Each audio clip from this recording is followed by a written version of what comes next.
History is filled with men who wanted to change the world by making as much noise as humanly possible. They stood on podiums and shouted into microphones.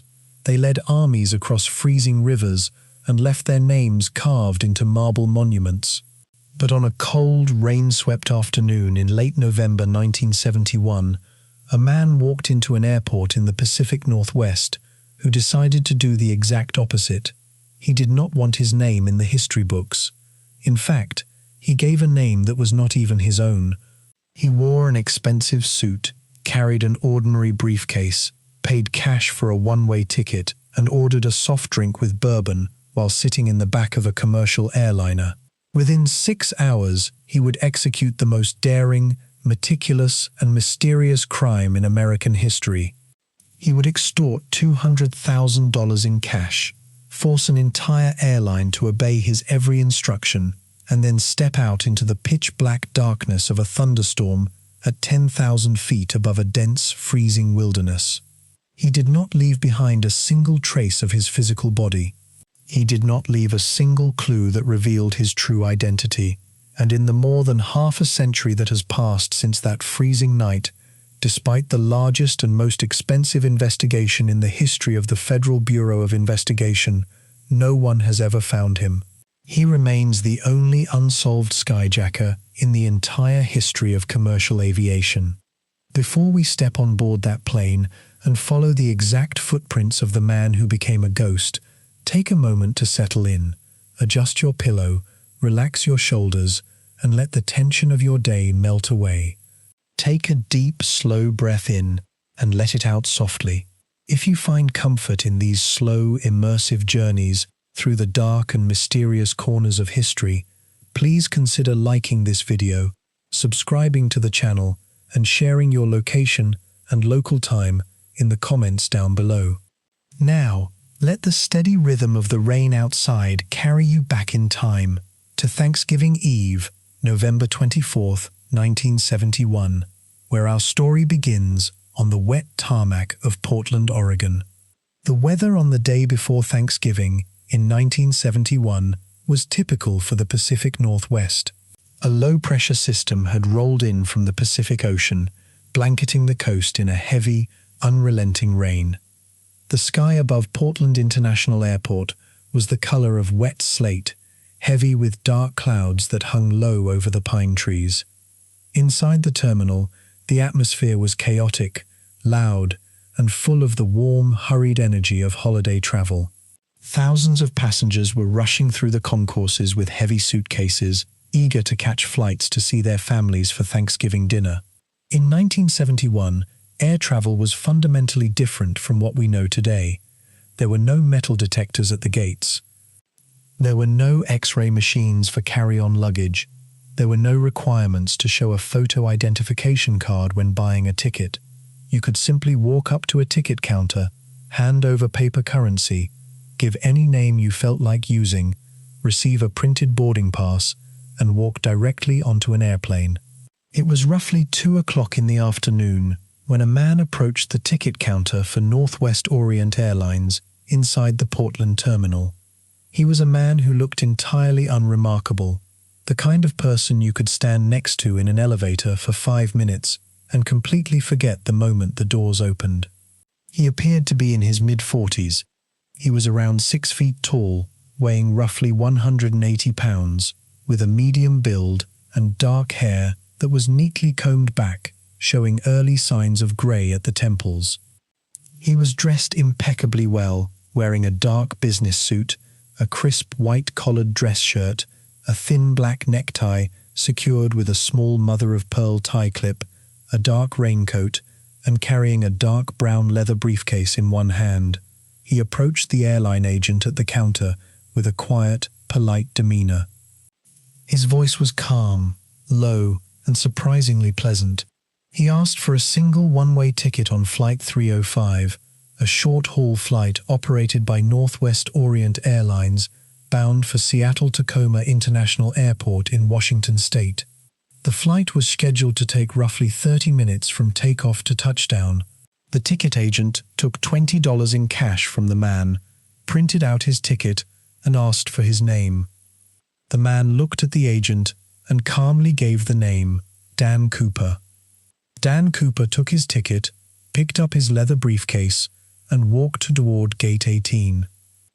Yet within 4 years, tens of thousands of people from across Europe had sold their homes, no baggage screening, and no security guard asking for his passport or driver's license.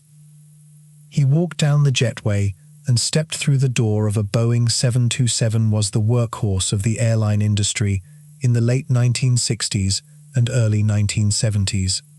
It was a sleek, 3-engine jet designed specifically for short and medium-range routes. It had 2 powerful engines mounted on the sides of the rear fuselage and a third engine built directly into the base of the vertical stabilizer, known as the tail section. Because of this unique 3-engine layout, the Boeing 727 had a distinctive structural feature that no other major airliner possessed: a set of retractable stairs built directly into the belly of the rear tail section. These stairs, known as ventral or aft stairs, could be lowered to allow passengers to board and exit the aircraft from the rear without needing a ground ramp. It was a detail that almost no ordinary airline passenger paid any attention to. But Dan Cooper was not an ordinary passenger. Cooper walked down the narrow aisle of the aircraft. Flight 305 was relatively empty that afternoon. While the airport terminal had been packed with holiday travelers, this particular leg of the flight carried only 36 passengers and 6 crew members. Cooper made his way toward the very back of the cabin. He found his assigned seat, 18C, located in the second-to-last row on the right side of the aisle. After sitting down, he realized that seat 18E, the window seat in his row, was completely unoccupied. He quietly slid over to seat 18E, placing himself right next to the window, overlooking the jet engine mounted on the right side of the tail and the rainy tarmac outside. He placed his dark leather briefcase on his lap, settled into the plush fabric seat, and waited for the aircraft to push back from the gate. At 3:07 p.m., Northwest Orient Airlines Flight 305 pushed back from Gate 18, taxied out onto the runway through the blinding rain, and lifted off into the gray skies over Oregon. Among the flight attendants working the cabin that day was a 23-year-old woman named Florence Schaffner. She was a poised, professional flight attendant who had worked for the airline for several years. Shortly after the plane reached its cruising altitude, Schaffner moved down the aisle to perform the standard beverage service for the small number of passengers on board. When she reached row 18, the quiet man in the suit looked up at her with a gentle, polite smile. He ordered a bourbon and 7-Up. He reached into his pocket, handed her a $20 bill, and told her to keep the change. In 1971, a drink on an airplane cost less than $2, making a $20 tip extraordinarily generous. Schaffner thanked him, handed him his drink, and prepared to move down the aisle. But as she turned away, Dan Cooper leaned forward slightly, reached out, and handed her a small, folded piece of paper. In those days, it was not uncommon for businessmen traveling alone to pass notes containing their phone numbers or hotel addresses to attractive young flight attendants. Florence Schaffner assumed that this quiet man in the suit was simply trying his luck. She gave him a brief, polite smile, took the folded note, slipped it unopened into her uniform pocket, and continued down the aisle to serve drinks to the other passengers. Cooper watched her walk away. He did not raise his voice. He did not reach out and grab her arm. He simply waited until she turned back around to walk past his row. As she drew near, he leaned closer to the aisle and spoke in a quiet, firm, almost whisper-like tone. "Miss, you'd better look at that note. I have a bomb." Florence Schaffner froze. The calm, polite manner in which the man spoke was far more terrifying than if he had been shouting or waving a weapon. The tone of his voice was devoid of anger, excitement, or panic. It was the tone of a businessman delivering a simple, factual report during a board meeting. Schaffner reached into her pocket, pulled out the folded slip of paper, and unfolded it. Written on the paper, in neat, precise, all-capital block letters with a felt-tip pen, was a message that would change American aviation forever. The note read, "I have a bomb in my briefcase. I will use it if necessary. I want you to sit next to me." "You are being hijacked." Schaffner looked down at the paper, her heart pounding against her ribs. She looked up into the dark eyes of the man sitting in seat 18E. His face was entirely relaxed, showing no signs of nervousness or aggression. He politely motioned to the empty seat right next to him, seat 18D. "Please sit down," he said softly. Schaffner sat down next to the man who had just taken control of the airplane. To any observer sitting a few rows ahead, they looked like two ordinary people engaged in a quiet conversation. The 35 other passengers on the plane had no idea that a hijacking was taking place. There were no shouts, no panicked movements, and no visible weapons drawn. "Are you serious?" Schaffner asked in a low voice, trying to keep her hands from trembling. Without saying a word, Cooper reached down and placed his brown leather briefcase on his knees. He reached for the metallic latches on either side of the case and slowly flicked them open. He opened the lid just a few inches, angling it so that only Florence Schaffner could see inside. What Schaffner saw inside the briefcase was unlike anything she had ever encountered. Packed neatly inside the dark interior were 8 large, thick, cylindrical red sticks, arranged in 2 rows of 4. They looked like sticks of dynamite. Running along the length of the cylinders were thick red wires, all connecting to a large, heavy cylindrical battery positioned in the center of the briefcase. Next to the battery sat a complex array of switches and a small, mechanical timing device. Cooper closed the lid of the briefcase with a soft click and locked the latches into place. He looked back at Schaffner, his eyes calm behind his dark, tinted glasses. He had proved his point. There was no need for further demonstration. "I want you to write down exactly what I tell you," Cooper said, his voice measured and even, "and I want you to take it to the captain." Schaffner pulled out her small flight notepad and a pen. Cooper began to dictate his demands, speaking slowly so that she would not miss a single word or detail. His instructions were extraordinarily specific, showing a level of preparation and knowledge that went far beyond that of a typical criminal. First, he demanded $200,000 in negotiable American currency, but he did not want large, untraceable bills that would be easy to transport. He specifically demanded that the entire sum be provided in $20 bills. He insisted that the money be placed inside a sturdy cloth knapsack or a heavy canvas bank bag. Second, he demanded 4 parachutes. He specified that he wanted 2 main parachutes and 2 reserve parachutes. He did not request military-grade parachutes. Instead, he demanded civil instruction parachutes with manually operated pull cords, the kind used by commercial skydiving schools. Third, he demanded that a fuel truck be standing by on the tarmac at Seattle-Tacoma International Airport, ready to refuel the Boeing 727 immediately upon landing. Finally, he gave a strict warning. "If these demands are met when we land in Seattle, I will allow all 36 passengers to leave the plane safely. If my demands are not met, or if any attempt is made to interfere with this plane, I will blow the aircraft up." Schaffner wrote down every word on her notepad. When she finished, Cooper instructed her to take the note directly to the flight deck and deliver it to the captain. He reminded her to walk calmly and not to alert the other passengers. Schaffner stood up, smoothing her uniform skirt, and walked down the long carpeted aisle toward the cockpit at the front of the aircraft. Inside the cockpit of Flight 305 were 3 experienced flight crew members: Captain William Scott, a veteran pilot with decades of experience, First Officer Ratazak, the co-pilot, and Flight Engineer Harold Anderson.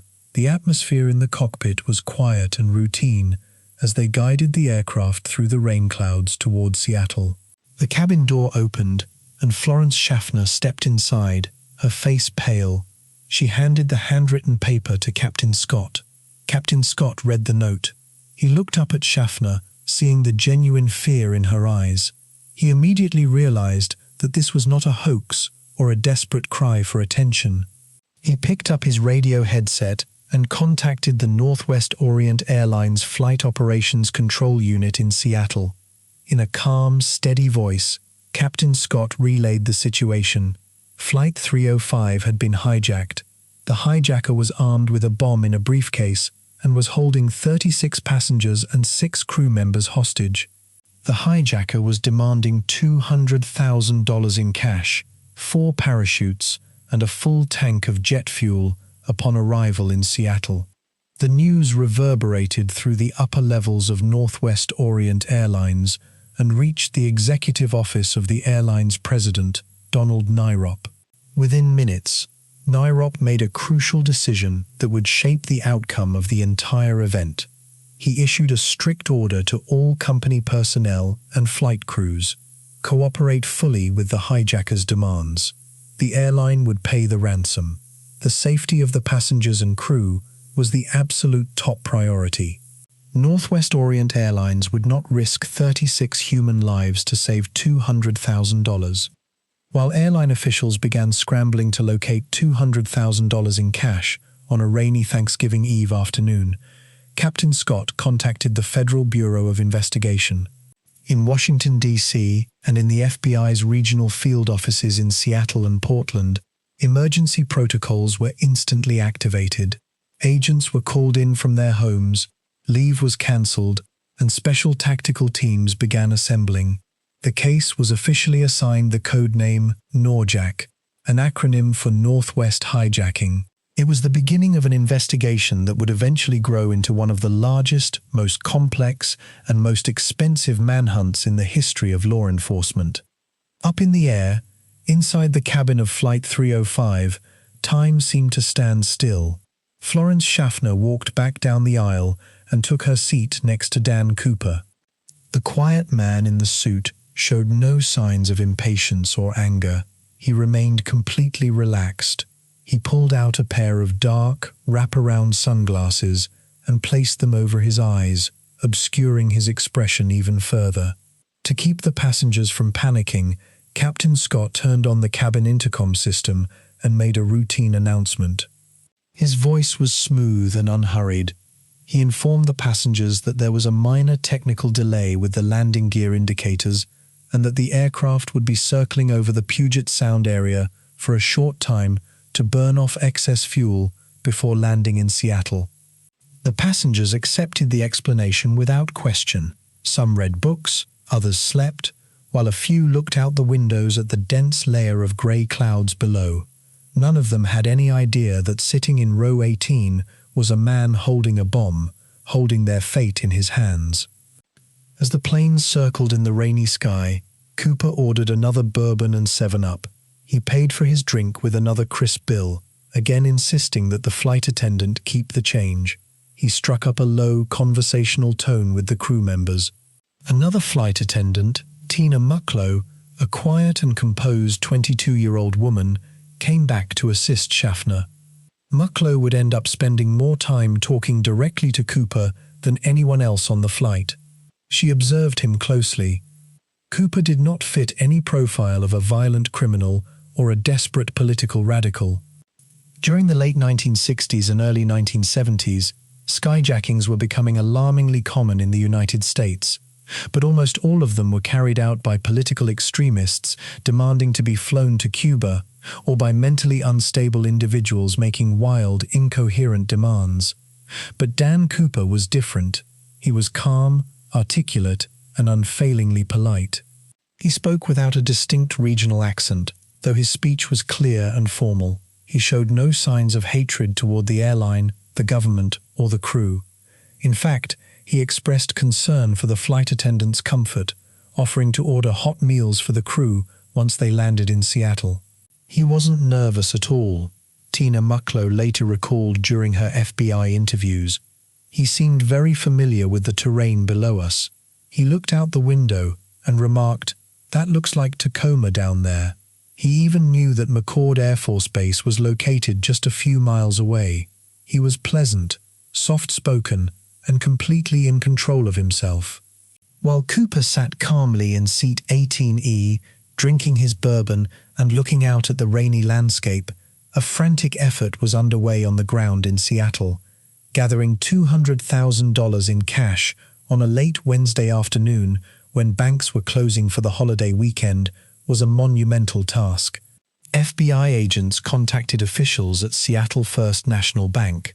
Bank managers were rushed under police escort to the vault to pull together 10,000 individual $20 bills.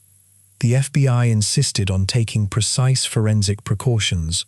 Before the money was packed into a bag, agents worked rapidly to photograph and record the serial numbers of every single one of the 10,000 $20 bills.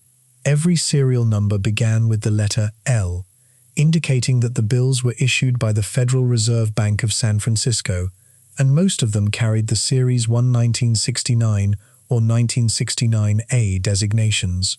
This master list of 10,000 serial numbers would become the primary key used by law enforcement over the next 5 decades in their attempt to track down the mystery skyjacker.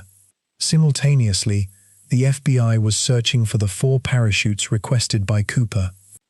Agents initially contacted McCord Air Force Base, offering to supply military emergency parachutes, but when word was relayed back to Cooper inside the aircraft, he firmly rejected them. He did not want heavy military parachutes designed for rapid automatic deployment.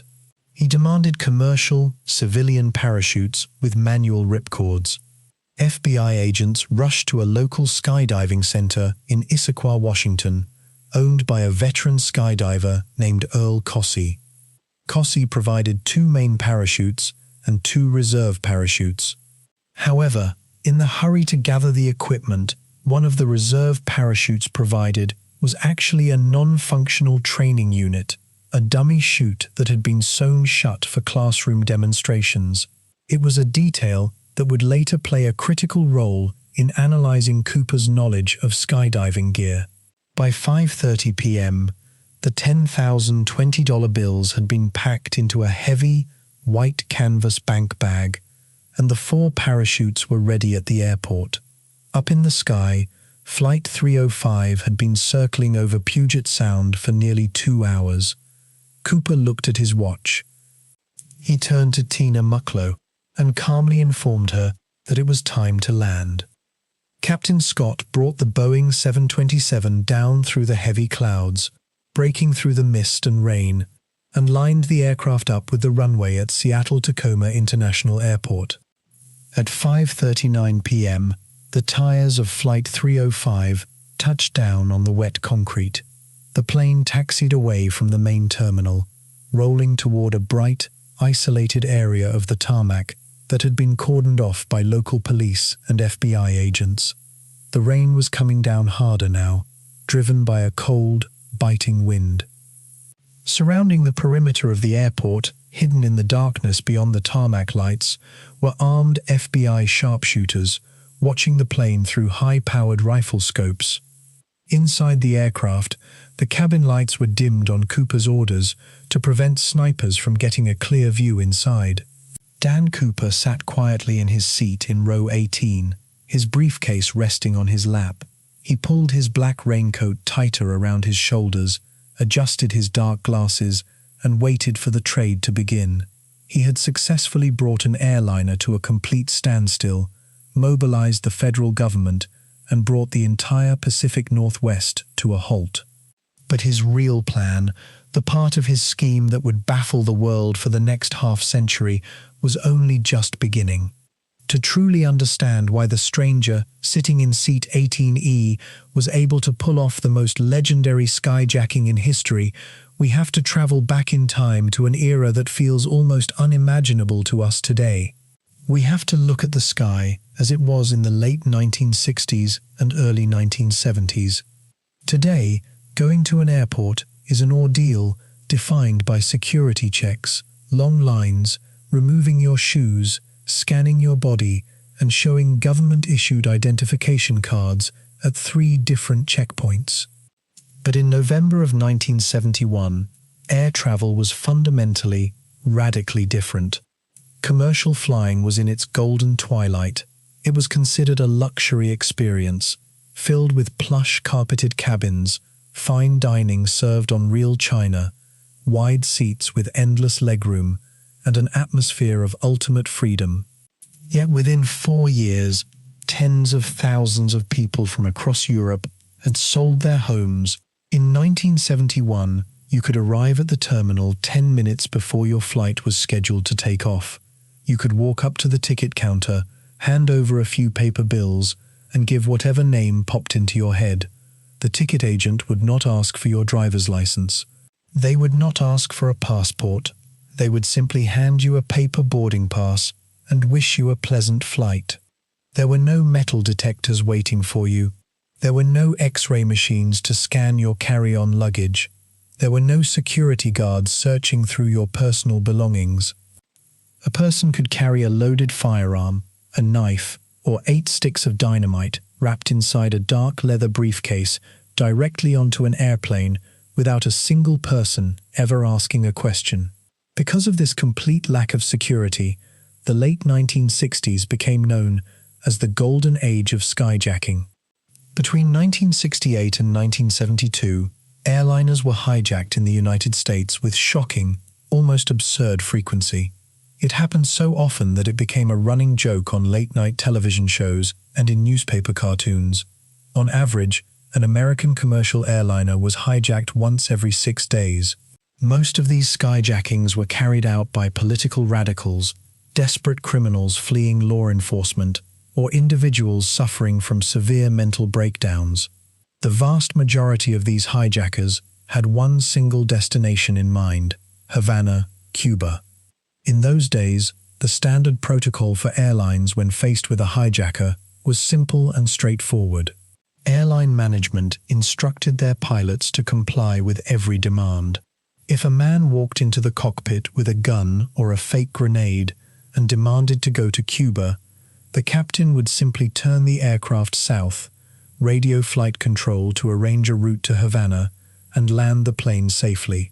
The passengers would spend a few hours on the tarmac in Cuba, the hijacker would be arrested by Cuban authorities or granted political asylum, and the plane would fly back home to the United States. It was seen as a minor inconvenience, an annoying byproduct of modern air travel. But the quiet man sitting in seat 18E on Flight 305 was not interested in flying to Cuba. He was not making a political statement. He was not shouting about revolution, anti-war protests, or government conspiracies. He did not want to escape to a foreign land. Dan Cooper had created a completely new kind of crime. He was not hijacking a plane to reach a destination. He was using the plane itself as a tool for financial extortion. He had calculated every single variable with cold, mathematical precision. He knew the limitations of the law enforcement agencies on the ground. He understood the operating procedures of the commercial airlines, and most importantly, he possessed a deep, terrifyingly detailed knowledge of aircraft mechanics that very few ordinary citizens in 1971 could ever dream of having.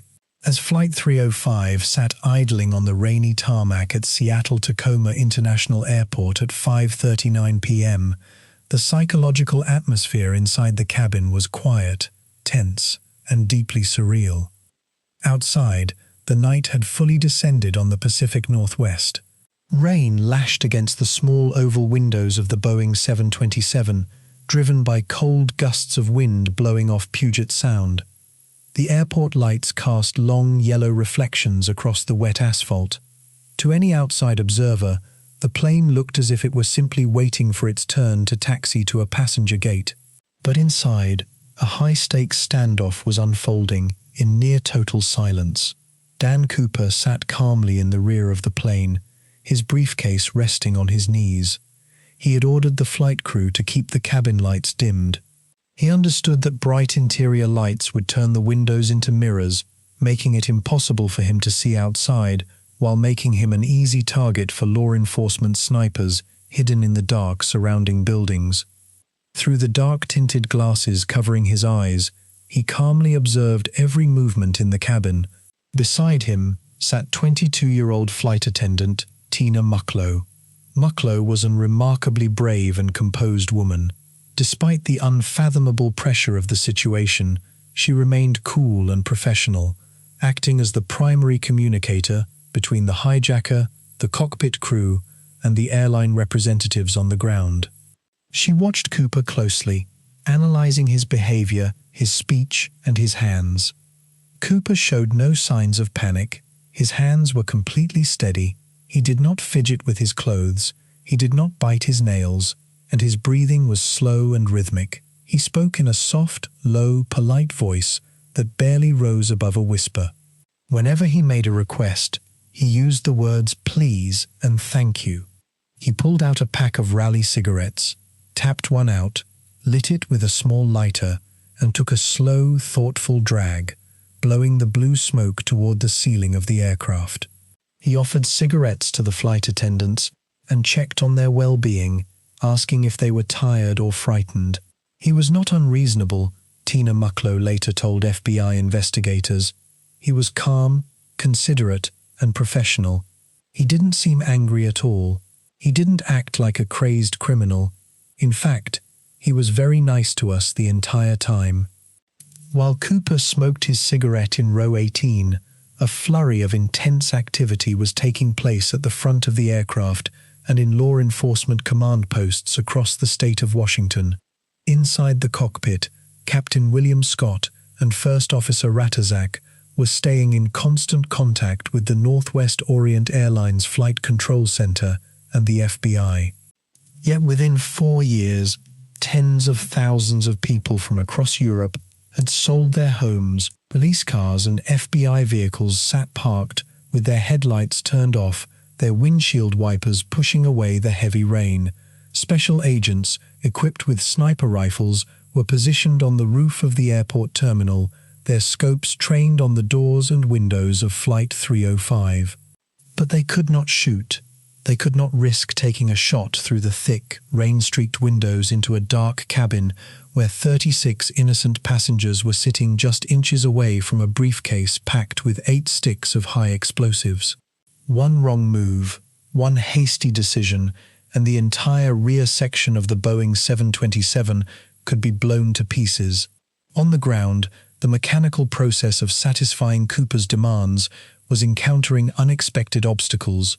The first major challenge was gathering the $200,000 in cash. In 1971, $200,000 was a massive fortune, equivalent to nearly $1.5 million today.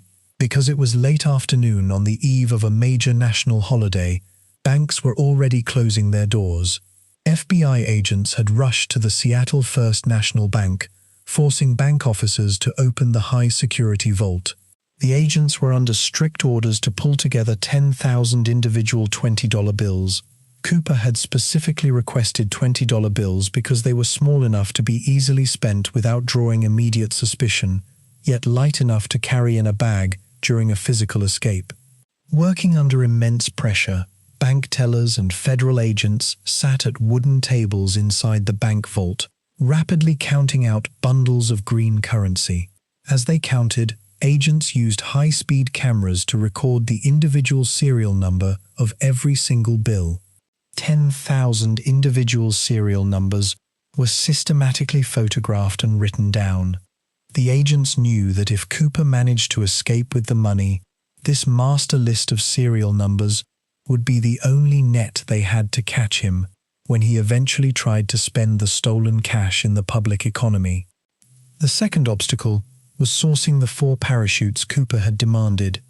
The FBI initially reached out to nearby McCord Air Force Base, offering to supply military-issue parachutes, but when Captain Scott radioed the offer down to the cabin, Cooper flatly refused them. He knew that military parachutes were designed for high-altitude military drops, often equipped with automatic deployment devices or rigid harnesses that required specialized training to operate. Furthermore, military parachutes could not be easily controlled during a gentle civilian descent. Cooper demanded civilian sport parachutes, parachutes with manual pull cords that allowed the jumper to maneuver through the air. Federal agents raced through the rain to a local skydiving club in Issaquah, Washington, owned by an experienced parachutist named Earl Cossey. Agents knocked on the doors, commandeered 4 parachutes, 2 main parachutes worn on the back and 2 reserve parachutes worn on the chest, and rushed them back to the airport under full police escort. However, in the chaos and urgency of the operation, a critical mistake occurred. One of the reserve parachutes packed into the bag sent to the airport was a non-functional training unit. It was a dummy chute, a piece of equipment used in skydiving classrooms to show students how a reserve harness looks, but its internal canopy was sewn completely shut and could never be deployed in mid-air. It was marked on the outside with clear instructional tags, but in the dimly lit cabin of Flight 305, an inexperienced jumper would never know the difference until they pulled the ripcord in mid-air. Back inside the aircraft, the 36 passengers were growing restless, but they remained entirely unaware of the dramatic hostage crisis taking place in the back row. Captain Scott had kept his word to Cooper, keeping the cabin calm. Over the loudspeaker, Scott made another soft, reassuring announcement. He informed the passengers that the plane had landed in Seattle to resolve a minor mechanical issue with the cabin pressure system and to complete routine refueling. He asked them to remain in their seats and thanked them for their patience. Dan Cooper sat quietly, watching the clock on the bulkhead wall. He was methodical about time. He checked his wristwatch repeatedly. At one point, when the delivery of the money was delayed beyond his initial expectations, he turned to Tina Mucklow with the first small trace of impatience in his voice. "It shouldn't take this long," Cooper said softly, his voice cold and flat. "If the money isn't here soon, we're going to have a problem." Mucklow immediately picked up the cabin telephone and called the cockpit, urging Captain Scott to hurry the ground crews along. She explained that the hijacker was watching the clock closely and that his patience was beginning to wear thin.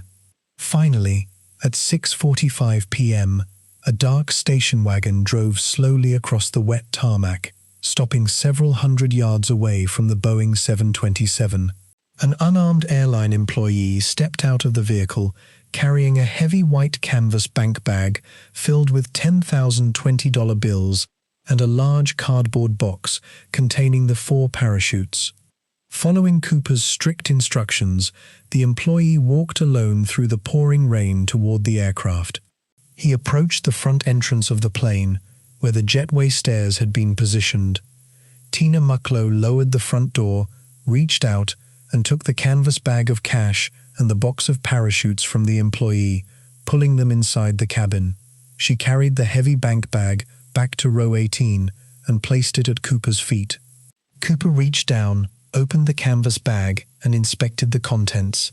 He ran his fingers through the thick stacks of $20 bills, verifying that the money was indeed unbound, negotiable cash as he had specified.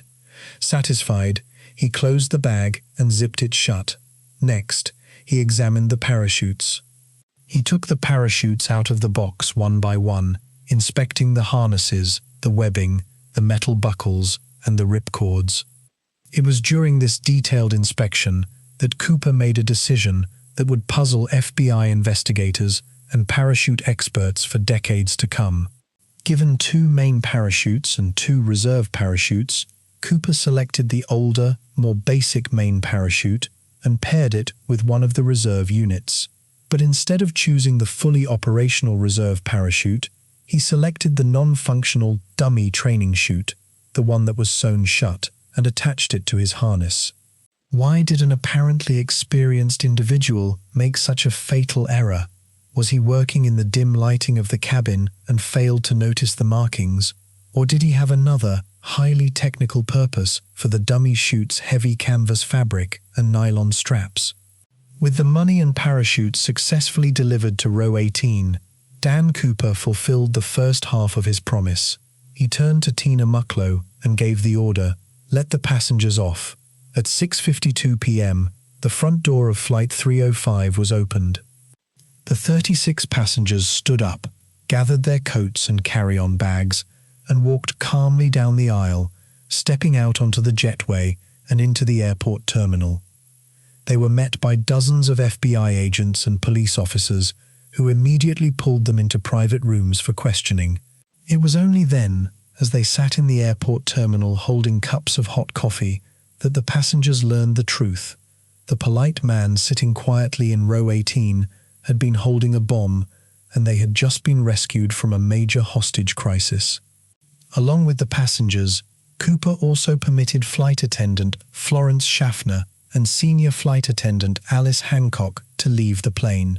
He kept only 4 people on board as hostages: Captain William Scott, First Officer Ratterjack, Flight Engineer Harold Anderson, and Flight Attendant Tina Mucklow.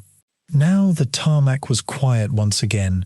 The main cabin of the Boeing 727 was completely empty, save for the dark, solitary figure sitting in the very back row, surrounded by a canvas bag full of cash, 4 parachutes, and a briefcase containing a bomb. Cooper was now ready for the second phase of his plan.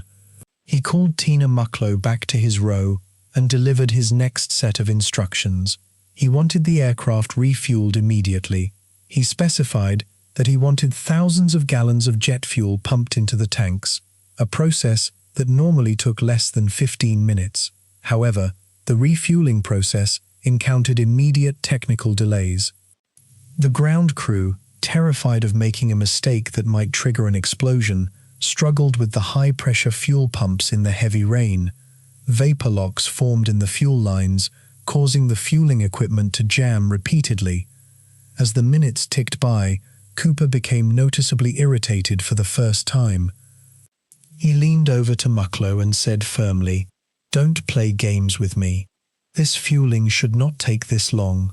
Mucklow reassured him that no one was playing games and that the ground crew was working as fast as safely possible in the blinding storm.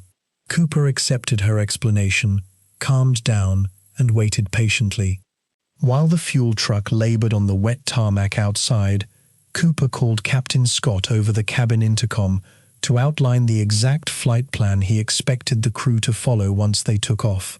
His instructions were so extraordinarily precise, so deeply technical, that they shocked the experienced airline pilot. Cooper was not just giving a general direction like "fly south." He was dictating specific aerodynamic configurations, airspeeds, altitudes, and mechanical settings that only a professional pilot, an experienced aeronautical engineer, or a seasoned military aviators would know. First, Cooper ordered Captain Scott to fly a direct flight path southeast toward Reno, Nevada, with a planned refueling stop in Reno before continuing onward toward Mexico City. Second, he instructed the captain to keep the airplane flying at an altitude of no higher than 10,000 feet. Commercial jetliners typically cruised at high altitudes between 30,000 and 40,000 feet, where the air was thin, cold, and smooth.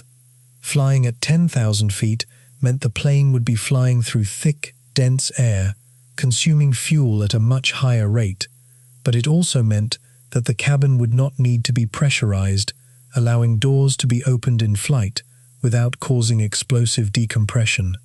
Third, Cooper demanded that the aircraft be flown at the absolute minimum airspeed possible, without causing the engines to stall. He specified an airspeed of 150 knots, roughly 170 miles per hour. For a massive jetliner like the Boeing 727, flying at 150 knots was dangerously slow, requiring the pilots to carefully balance the throttle and control surfaces to keep the heavy aircraft stable in the air. Fourth, to maintain stability at such a low speed, Cooper ordered the flight crew to configure the airplane's wing flaps at a 15-degree angle. And finally, Cooper delivered the most shocking and bizarre instruction of all. He ordered the flight crew to leave the landing gear locked in the down position during the flight, and to leave the rear ventral stairs, The retractable stairs located in the belly of the tail section lowered and trailing open behind the plane as it took off. Captain Scott immediately pushed back against the final demand. Flying a jetliner through a night storm at 10,000 feet, with the landing gear down and the rear stairs lowered, was insanely dangerous. The drag created by the open stairs and landing gear could cause severe structural vibrations, damage the tail section, or tear the stairs completely off the fuselage, leading to a catastrophic crash. Scott explained over the intercom that taking off with the rear stairs lowered was aerodynamically unsafe and that the plane could not safely lift off the runway in that configuration. Cooper listened quietly to the captain's explanation. He did not argue, he did not raise his voice or threaten to detonate the bomb. He simply nodded and said, "Very well, leave the stairs closed for takeoff. I will lower them myself once we are in the air." That single sentence chilled the flight crew to the bone. It revealed that Cooper possessed intimate, specialized knowledge of the Boeing 727's unique hydraulic and mechanical systems. He knew that the rear ventral stairs could be operated manually from a small control panel located inside the rear cabin, independent of the primary controls inside the cockpit. He was planning to open a door in the belly of a flying jetliner in the middle of the night, in the middle of a winter storm. At 7:40 p.m., the refueling process was finally completed. Thousands of gallons of jet fuel had been pumped into the tanks of Flight 305. The white canvas bank bag, containing $200,000, sat on the floor next to Cooper's seat, alongside the 4 parachutes. Outside, the rain continued to pour, whipped into a frenzy by the cold November wind. The FBI agents watching from the perimeter knew that once the aircraft left the ground, their ability to control the situation would drop to zero. They could not intercept the plane in mid-air. They could not prevent Cooper from doing whatever he intended to do once he reached 10,000 feet over the dark wilderness of the Pacific Northwest. At 7:50 p.m., the engines of Flight 305 roared to life. The high-pitched whine of the 3 jet engines echoed across the wet tarmac of Seattle-Tacoma International Airport. The plane turned slowly, its navigation lights blinking red and green in the gloom, and taxied toward the end of runway 16 right. Inside the cabin, Dan Cooper sat alone in row 18, wearing his dark raincoat, his black tie clip, and his dark sunglasses. He picked up his glass of bourbon, took a final sip, and watched the rain streak across the window. The trap was set. The money was on board. The sky was waiting. When the tires of Flight 305 touched down on the tarmac at Seattle-Tacoma International Airport at 5:39 p.m., the world on the ground was completely unaware of the cold, quiet drama unfolding high above the city streets. To the average person walking through the terminal, it was just another busy Thanksgiving Eve. Families were hugging each other near the baggage claim, children were running across the shiny floor, and announcements were echoing over the speakers. But on a remote, isolated strip of wet concrete hundreds of yards away from the main terminal buildings, an intense, life-or-death chess match was about to begin. The dark plane rolled to a heavy stop in an isolated corner of the airport, surrounded by pitch-black night, heavy rain, and a freezing wind that swept across the Puget Sound. The plane was surrounded by total darkness, but just beyond the bright airport floodlights, dozens of law enforcement officers were moving silently into position. Local police cruisers, state trooper vehicles, and unmarked FBI sedans pulled up along the perimeter fences, keeping their headlights turned off so they would not alert the hijacker. Special agents wearing heavy waterproof coats pulled high-powered sniper rifles from their trunks and took positions on the slippery roofs of nearby hangars. Their scopes were fixed directly on the small oval windows of the Boeing 727. They were waiting for a single clear shot, a single second where the hijacker might show his face against the glass. But Dan Cooper was far too clever to give them that opportunity. Inside the aircraft, he had already taken complete control of the environment. Before the plane even came to a complete stop, Cooper ordered flight attendant Tina Mucklow to go through the cabin and lower every single window shade in the rear half of the plane. He then commanded the crew to dim the interior cabin lights to the lowest possible level. By doing this, Cooper transformed the inside of the aircraft into a dim, shadow-filled room, while making the outside world look bright by comparison. If a sniper looked through a rifle scope, all he saw was a dark, reflective sheet of glass. Cooper could see out into the night, but no one on the ground could see him. Sitting quietly in seat 18E, Cooper was the picture of absolute composure. He did not check his pulse, he did not pace up and down the narrow carpeted aisle, and he did not raise his voice. He sat with his hands resting calmly on his lap, right next to his dark leather briefcase containing the 8 sticks of explosives. Every movement he made was slow, deliberate, and calculated. He reached into his coat pocket, pulled out a fresh cigarette, and lit it with a small flick of his lighter. As the thin trail of grey smoke drifted toward the air vents above his head, he looked at Tina Mucklow and reminded her of the exact rules of the exchange that was about to take place. "No one comes near this plane except the person delivering the items," Cooper told her in his low, polite tone. "If anyone tries to board this aircraft without my permission, or if I see any armed officers approaching, I will open this briefcase immediately. Do you understand?" Tina Mucklow nodded softly. She understood completely. She walked back up to the front of the aircraft, her heart thumping against her chest, and communicated Cooper's warning directly to Captain William Scott in the cockpit, who immediately passed the message along to the FBI command center on the ground. On the ground, the pressure on the federal agents was unimaginable. The FBI agent in charge of the Seattle field office, along with senior executives from Northwest Orient Airlines, had set up a makeshift command post inside an airport conference room. Telephones were ringing continuously, maps of the state of Washington were spread across large wooden tables, and agents were shouting updates across the room. They had 2 simultaneous missions that had to be executed without a single mistake. They had to gather $200,000 in cash, and they had to find 4 civilian parachutes. The cash was the first major challenge. $200,000 in 1971 was a massive amount of paper money. In $20 bills, that amounted to exactly 10,000 individual banknotes. Because it was after 5 o'clock on a Wednesday evening before a major national holiday, every bank in the city of Seattle was locked and closed for the long weekend. The FBI had to make an emergency phone call to the president of Seattle First National Bank, ordering him to open the main bank vault immediately under federal authority. A convoy of unmarked police cars with flashing red lights sped through the rain-soaked streets of downtown Seattle, escorting bank officials to the underground vault. Inside the cold vault, bank tellers worked alongside federal agents, rapidly pulling stacks of $20 bills from the metal shelves. But they could not simply throw the money into a bag and run. The FBI needed a trail. They needed a way to trace the money if the hijacker somehow managed to escape into the night.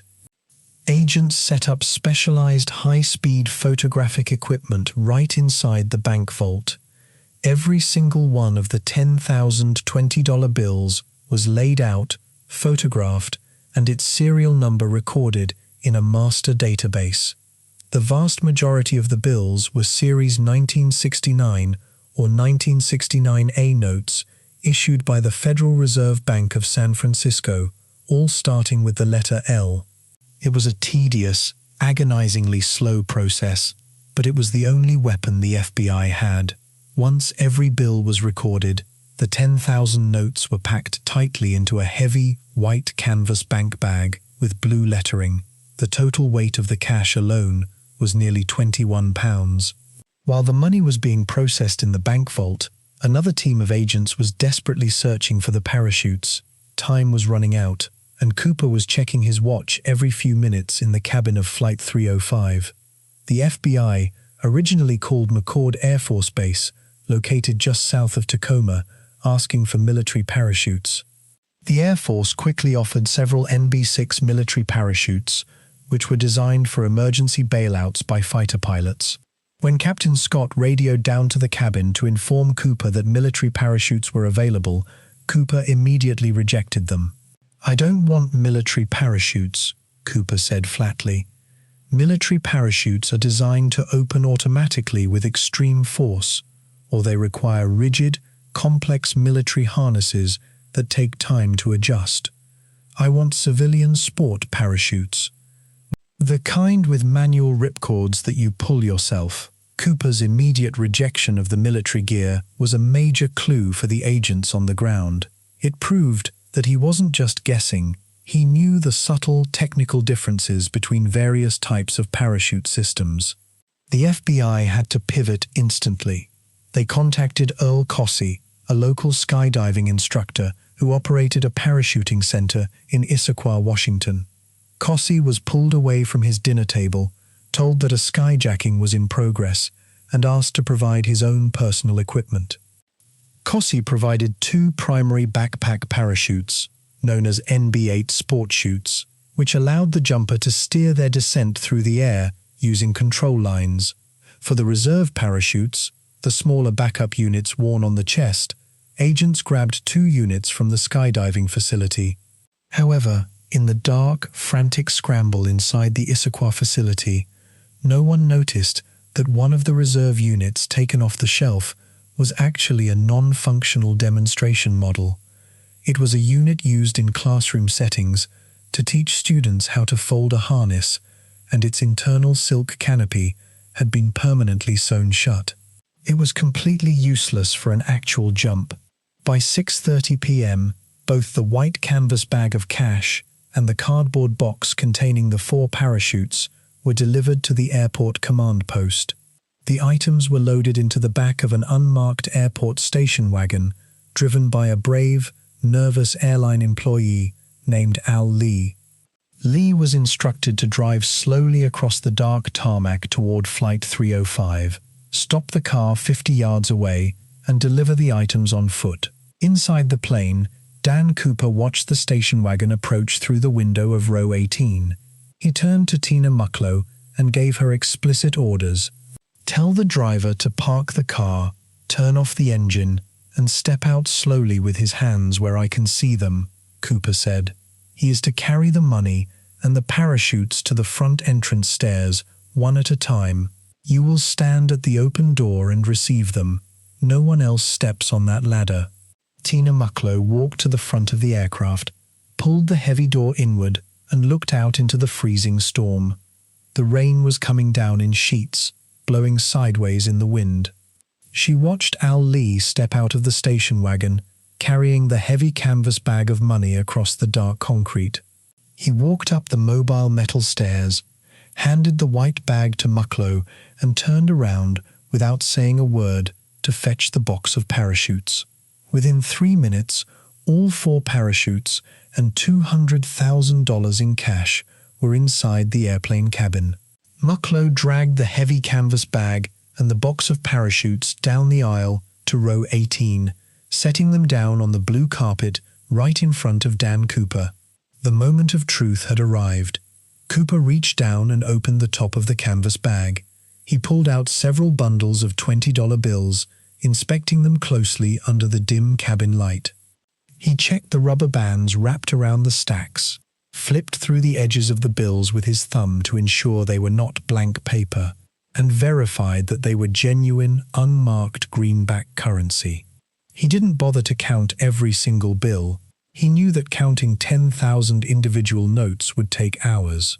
Satisfied that the money was real, he zipped the canvas bag shut and placed it on the floor beside his feet. Next, he turned his attention to the parachutes. He took the 2 main backpack parachutes out of the cardboard box and unrolled their heavy nylon straps across the seats. He examined the metal buckles, the ripcord handles, and the canvas housing. He then inspected the 2 chest-pack reserve parachutes. It was at this exact moment that Cooper made a decision that would puzzle law enforcement officers forensic investigators, and military experts for the next 50 years.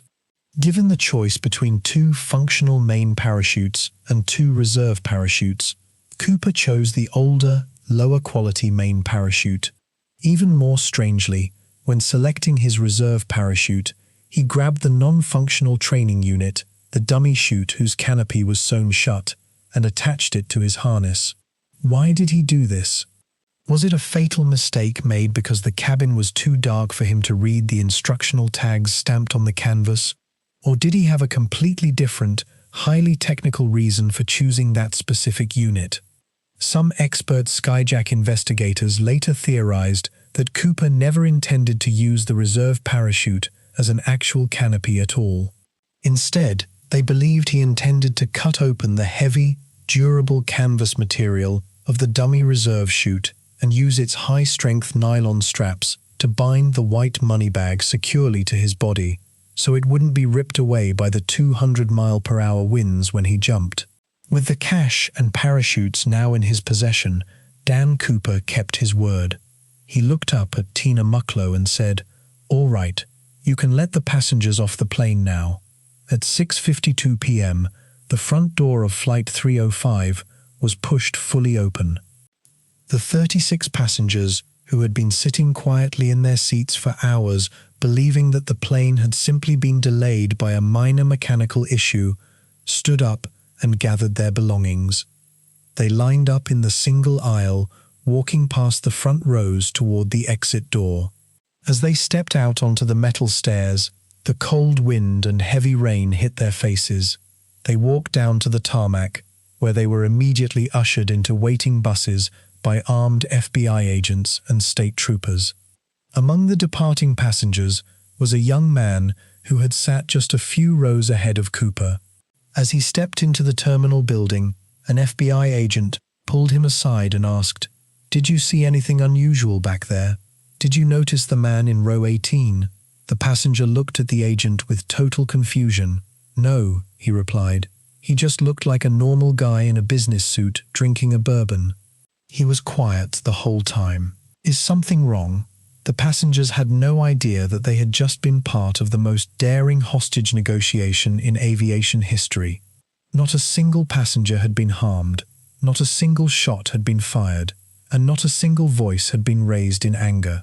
Cooper had successfully traded 36 human lives for $200,000 in cash and 4 parachutes, leaving himself alone on the plane with 4 crew members. Along with the passengers, Cooper also allowed 2 of the flight attendants, Florence Schaffner and Alice Hancock, to leave the aircraft. Schaffner, who had been the very first person to receive Cooper's terrifying handwritten note, stepped off the plane into the cold rain, her body trembling with relief. Now, the long, carpeted cabin of Flight 305 was eerie and empty. The empty blue fabric seats stretched out in rows, with discarded paper cups and magazines lying in the aisles. The only people left on board were the 4 crew members, Captain William Scott, First Officer Ratazak, Flight Engineer Harold Anderson, and Flight Attendant Tina Mucklow, and in the very back row sat Dan Cooper, surrounded by his prize. Cooper was now ready for the final, most dangerous phase of his operation. He picked up the cabin telephone and called Captain Scott in the cockpit. "We need to refuel the aircraft," Cooper said calmly. "Fill the tanks completely. I want enough fuel to take us all the way to Mexico." Captain Scott immediately passed the order down to the ground operations crew. A massive fuel tanker truck pulled up to the right wing of the Boeing 727, its heavy rubber hoses swinging through the air as mechanics attached them to the underwing fuel valves. But refueling a massive jetliner in the middle of a torrential downpour is a delicate and slow process. Because of the high pressure inside the fuel lines and the extreme cold of the rain, air pockets began to form inside the plane's fuel bladders, a problem known in aviation as a vapor lock.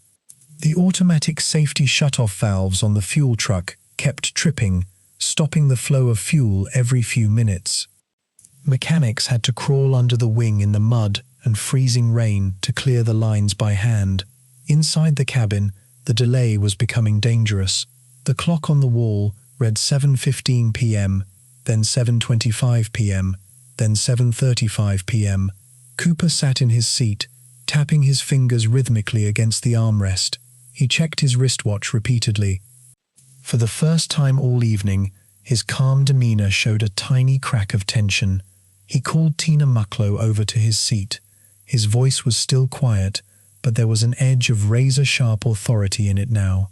"What is taking so long with the fuel?" Cooper asked.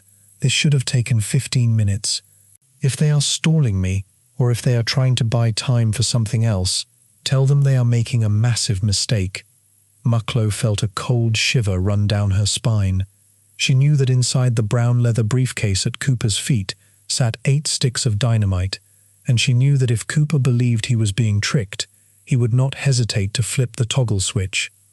She picked up the intercom phone and practically begged the flight engineer in the cockpit to get the fuel crew moving. "Please tell them to hurry," Mucklow said into the receiver. "He's getting impatient, and he thinks they're playing games with him." Captain Scott leaned out of the cockpit side window, shouting down into the pouring rain at the fuel truck operators to bypass the safety checks and pump the fuel as fast as the lines could handle. The mechanics worked frantically, forcing thousands of gallons of high-octane jet fuel into the plane's wings. While the fuel was finally flowing into the tanks, Cooper laid out his final flight plan to Captain Scott over the intercom. The details of this flight plan were so specific, so technically complex, that they left the captain and the co-pilot completely stunned. "We are going to fly southeast toward Reno, Nevada," Cooper dictated. "You will maintain a flight altitude of 10,000 feet. You will keep the airspeed at exactly 150 knots. You will set the wing flaps at 15 degrees, and you will leave the landing gear extended in the down position for the entire flight." Captain Scott listened to the demands in utter disbelief. Flying a heavy, 3-engine jetliner at 10,000 feet with the landing gear down and the wing flaps extended at a slow speed of 150 knots was an extreme, dangerous aerodynamic configuration. It would create immense air resistance, forcing the engines to work extremely hard while making the aircraft handle like a heavy brick in the sky. "Mr. Cooper," Captain Scott replied through the speaker, "flying at 10,000 feet with the gear down will consume fuel at an incredible rate. We won't have enough fuel to reach Mexico City. We will have to land in Reno to refuel again." "That is acceptable," Cooper replied without hesitation. "Reno will be our first stop." Then Cooper dropped the final, explosive demand. "I want you to leave the rear ventral stairs lowered for takeoff," he said. "Leave the tail door open and let the stairs hang down into the air." Captain Scott immediately refused. "I cannot do that," Scott said firmly. "Taking off with the rear stairs extended is unsafe. The wind pressure on takeoff could tear the stairs off the bottom of the fuselage, damage the tail engine, or cause us to lose control of the plane on the runway." Cooper sat silently in seat 18E for a few long seconds, processing the captain's warning.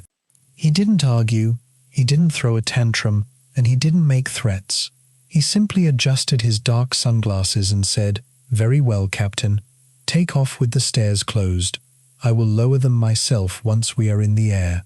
That brief, casual statement made the blood run cold in Captain Scott's veins. Cooper knew that the Boeing 727 had an internal control panel at the very back of the cabin that could manually lower the rear ventral stairs while the aircraft was flying. He didn't need the pilots to do it for him. He was planning to open the bottom of the airplane while flying through the dark, icy night sky over the mountains. At 7:40 p.m., the refueling hoses were finally disconnected from the wing. The fuel truck backed away into the rainy mist. Flight 305 was fully fueled, holding thousands of gallons of gas, 4 parachutes, $200,000 in stolen cash, 4 terrified crew members, and 1 mysterious man who was preparing to step into history. At 7:50 p.m., Captain Scott pushed the throttles forward. The three jet engines roared into life, sending a deep, low vibration through the floorboards of the cabin. Flight 305 turned slowly on the wet concrete and taxied down the long runway, its navigation lights blinking against the pouring rain.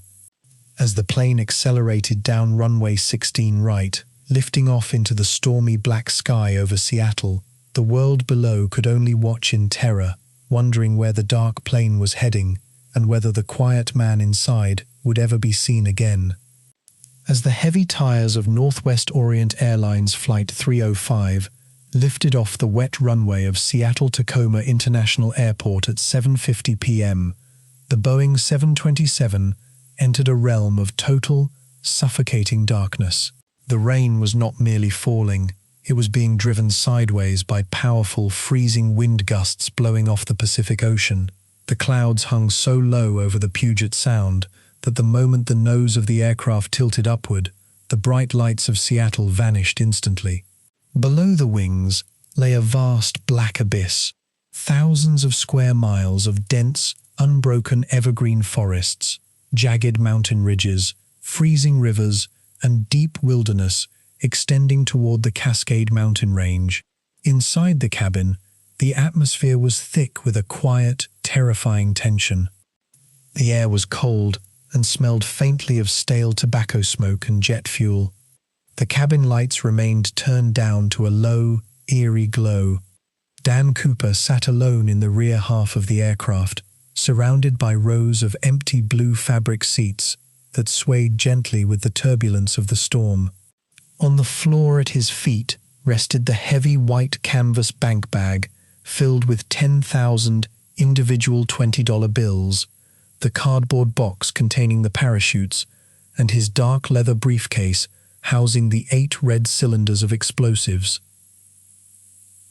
Cooper had ordered Captain William Scott to follow a very specific, highly unusual flight path.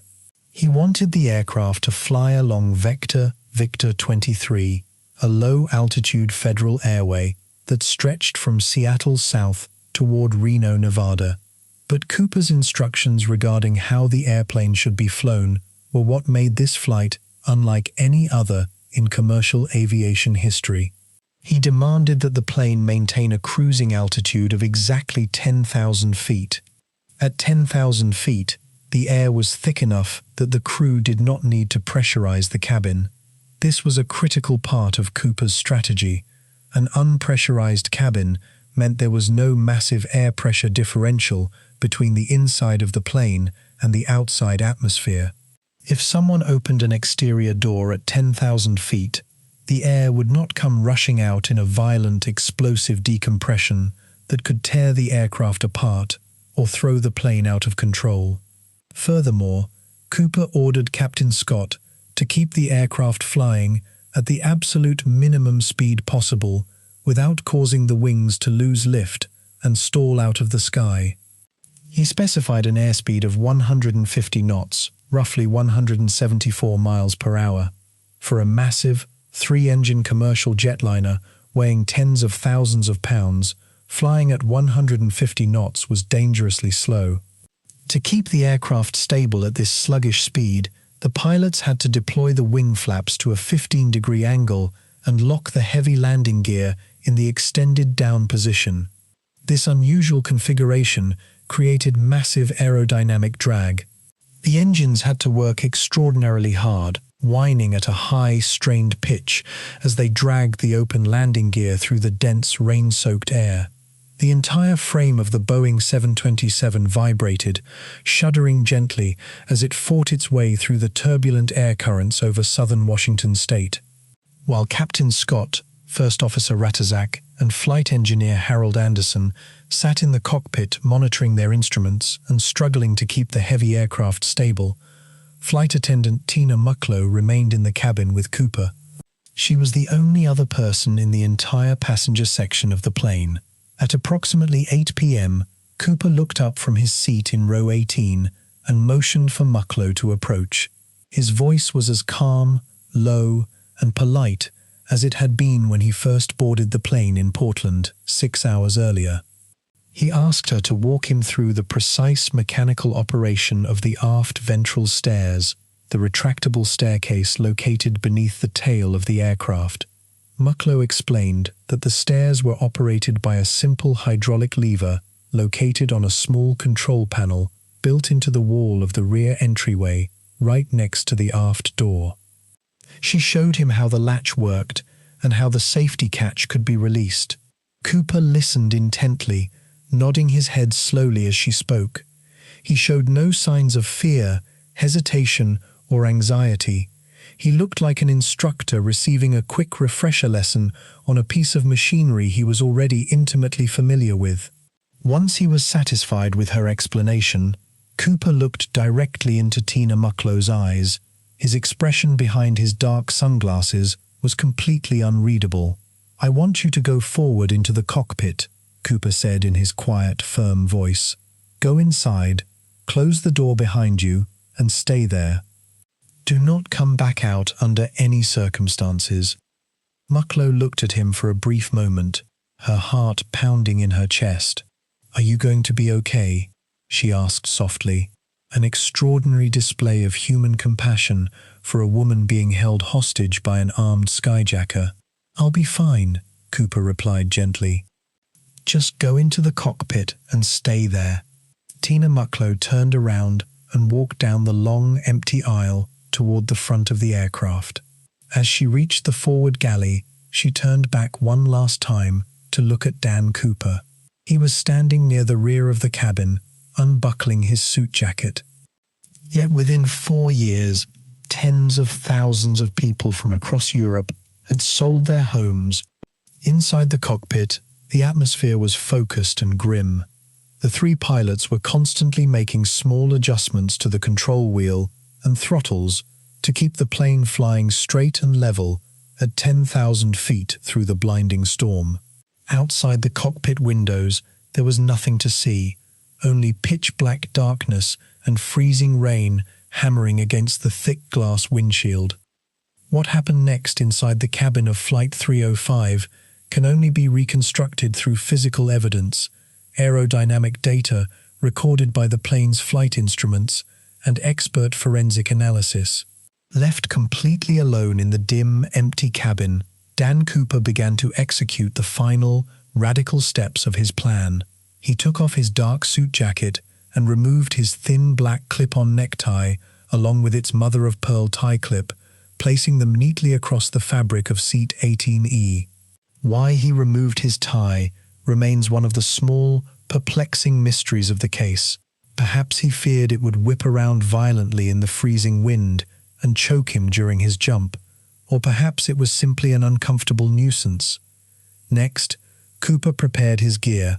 He picked up the white canvas bank bag containing the $200,000 in cash.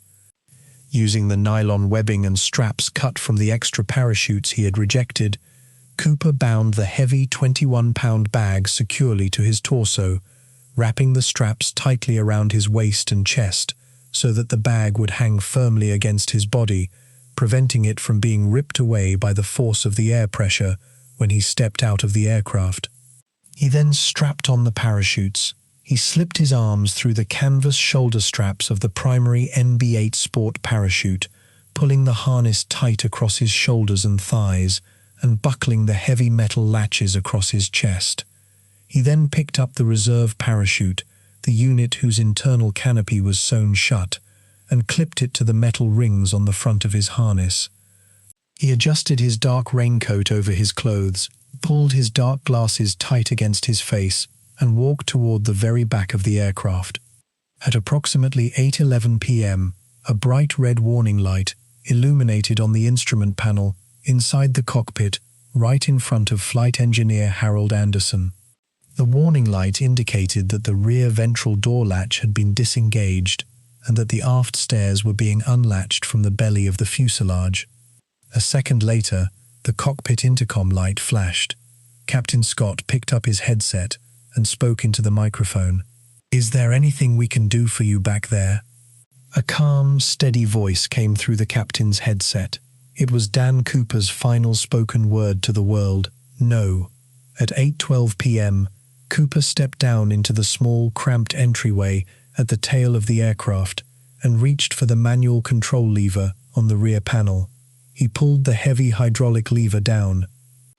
Deep within the mechanical belly of the tail section, hydraulic fluid surged through steel lines, releasing the heavy steel latches holding the ventral stairs flush against the fuselage. The aft stairs swung downward, unrolling into the open air beneath the tail of the Boeing 727. Instantly, the peaceful interior of the aircraft was shattered by a deafening, violent roar. A freezing, terrifying blast of wind, rain, and sub-zero air rushed into the rear entryway of the cabin. The temperature inside the plane plummeted within seconds from a comfortable 70 degrees to below freezing. The wind speed outside the aircraft was blowing at nearly 200 miles per hour, whipped into a chaotic frenzy by the slipstream of the jet's three massive engines located just feet above the open staircase. The air pressure inside the unpressurized cabin shifted instantly. The violent wind rushing beneath the tail created a massive aerodynamic disturbance. The open ventral stairs, hanging down at a 45-degree angle into the powerful slipstream, acted like a giant mechanical rudder, catching the freezing air and pushing upward against the belly of the aircraft. Inside the cockpit, at exactly 8:13 p.m., the pilots felt a sudden, violent upward surge in the nose of the airplane. The altimeter needles flicked wildly, and the control wheel violently shuddered in Captain Scott's hands. The sudden upward force was so powerful that Captain Scott had to push the control wheel forward with all his strength to prevent the airplane's nose from pitching up into a dangerous, fatal stall. This sudden, sharp aerodynamic oscillation, recorded on the plane's flight data recorder as a sudden pressure wave and upward pitch at 8:13 p.m., was the exact physical moment when a heavy weight was suddenly released from the very bottom of the aft stairs. It was the moment Dan Cooper stepped off into the void. Imagine what that moment must have been like for the mystery skyjacker. He was standing on the bottom step of a narrow metal staircase hanging out of the belly of a jetliner, suspended 10,000 feet in the pitch-black air over the rugged wilderness of the Pacific Northwest. Beneath his polished dress shoes lay nothing but absolute blinding darkness. The wind was howling around him at nearly 200 miles per hour, with a severe wind chill factor dropping the temperature far below 0 degrees Fahrenheit. Freezing rain and sleet stung his exposed skin like thousands of tiny needles. He could not see the ground below. He could not see the mountains, the pine trees, or the rivers. He had no night vision equipment, no altimeter on his wrist, no helmet to protect his head, no gloves to shield his hands from the biting ice, and no thermal clothing beneath his lightweight business suit. He was wearing an ordinary raincoat, dress slacks, slip-on dress shoes, and holding a 21-pound bag of stolen cash strapped to his chest. And yet, with a terrifying, unfathomable degree of courage or absolute madness, Dan Cooper leaned forward, let go of the metal handrails, and stepped off the bottom stair into the raging winter storm. The moment his feet left the metal staircase, the violent 200-mile-per-hour slipstream caught his body like a battering ram, tumbling him head over heels into the black, freezing sky. Within seconds, the dark shape of the Boeing 727, with its roaring jet engines and blinking red navigation lights, pulled away from him, disappearing into the dense rain clouds above. Cooper was completely alone in the sky. He was falling through the freezing darkness at terminal velocity, falling toward the Earth at a speed of over 120 miles per hour. What went through his mind during those long, terrifying seconds of freefall? Did he manage to locate the pull cord of his main parachute in the pitch-black darkness while wearing thin leather dress shoes and a heavy raincoat? Did he pull the handle, feeling the nylon canopy violently deployment behind him, jerking his body upward as the silk straps dug into his shoulders, or did the violent wind whip his body into an uncontrollable spin, tangling the parachute lines around his limbs before he could ever deploy the canopy. And if his parachute did successfully open, what lay waiting for him in the darkness 10,000 feet below? The area directly beneath Flight 305 at 8:13 p.m. was one of the most rugged, unforgiving, and desolate landscapes in the entire continental United States. It was the southwestern slope of the Cascade Mountain Range in Washington state, an area dominated by the towering, snow-covered peak of Mount St. Helens, deep river valleys like the Lewis River and the Kalama River, dense, ancient evergreen forests with pine trees rising over 200 feet into the air, and freezing mountain lakes like Lake Merwin. If Cooper opened his parachute at 5,000 feet, he would have drifted through the pitch-black sky for several agonizing minutes, completely unable to steer or see where he was going to land. If he drifted into the mountain slopes, he could have crashed into the upper branches of 200-foot pine trees at 20 miles per hour, breaking his legs, his ribs, or his neck before falling to the frozen forest floor below. If he landed in the freezing waters of the Lewis River or Lake Merwin, the weight of the heavy 21-pound bag of cash and his soaked parachute canopy would have pulled him under within seconds, drowning him in the black, ice-cold water. Or did he somehow, against every logical law of physics, survival, and probability, land safely on a patch of soft mud in a mountain clearing? Did he unbuckle his parachute harness, gather his heavy canvas bag of cash, pull his dark raincoat tight around his shivering body, and quietly walk out of the dark woods onto a quiet rural road where a getaway car was waiting for him in the rain? Back inside the cockpit of Flight 305, the crew had no idea whether Cooper was dead or alive. All they knew was that the aircraft was vibrating violently. The aft stairs were hanging fully open beneath the tail, catching the wind like a massive scoop and causing the tail section to shudder violently. The warning light on the engineer's panel remained glowing bright red. Captain Scott picked up his radio microphone and called the Federal Air Traffic Control Center in Oakland, California. In a steady, professional voice, he reported that the rear stairs had been lowered, that a sudden pressure bump had been felt throughout the airframe at 8:13 p.m., and that he believed the hijacker had departed the aircraft. Unknown to Cooper, 2 United States Air Force F-106 fighter jets had been scrambled from McCord Air Force Base the moment the hijacking was reported. The military jets were flying high above Flight 305, trying desperately to track the commercial airliner through the dense storm. But because of the pitch-black darkness, the heavy cloud cover, and the fact that Captain Scott was flying Flight 305 at such an extremely low altitude and slow speed, the fighter pilots could see absolutely nothing. Neither jet pilot saw Cooper open the aft door, neither pilot saw him step out onto the stairs, and neither pilot saw a parachute open in the night sky. Dan Cooper had vanished into the northwest night as if he had never existed at all. Inside the cockpit, Captain Scott maintained control of the vibrating aircraft, guiding it south along Victor 23 Airway toward Nevada. The freezing rain turned into heavy snow as the plane crossed over the mountains, but the Boeing 727 proved its extraordinary mechanical durability. Despite flying for hundreds of miles with its landing gear down and its rear stairs hanging open in a winter storm, the aircraft pushed through the night sky toward its scheduled refueling stop in Reno. At 10:15 p.m., the landing lights of Flight 305 cut through the snow flurries over Nevada. The plane touched down smoothly on the runway at Reno State Airport. The moment the tires hit the concrete, the open ventral stairs scraped violently along the runway surface, sending a shower of bright yellow sparks shooting into the night sky. The plane rolled to a final stop on a remote, brightly lit taxiway. Within seconds, dozens of heavily armed FBI agents, state troopers, and local SWAT team officers surrounded the aircraft, their weapons drawn, their heart rates soaring.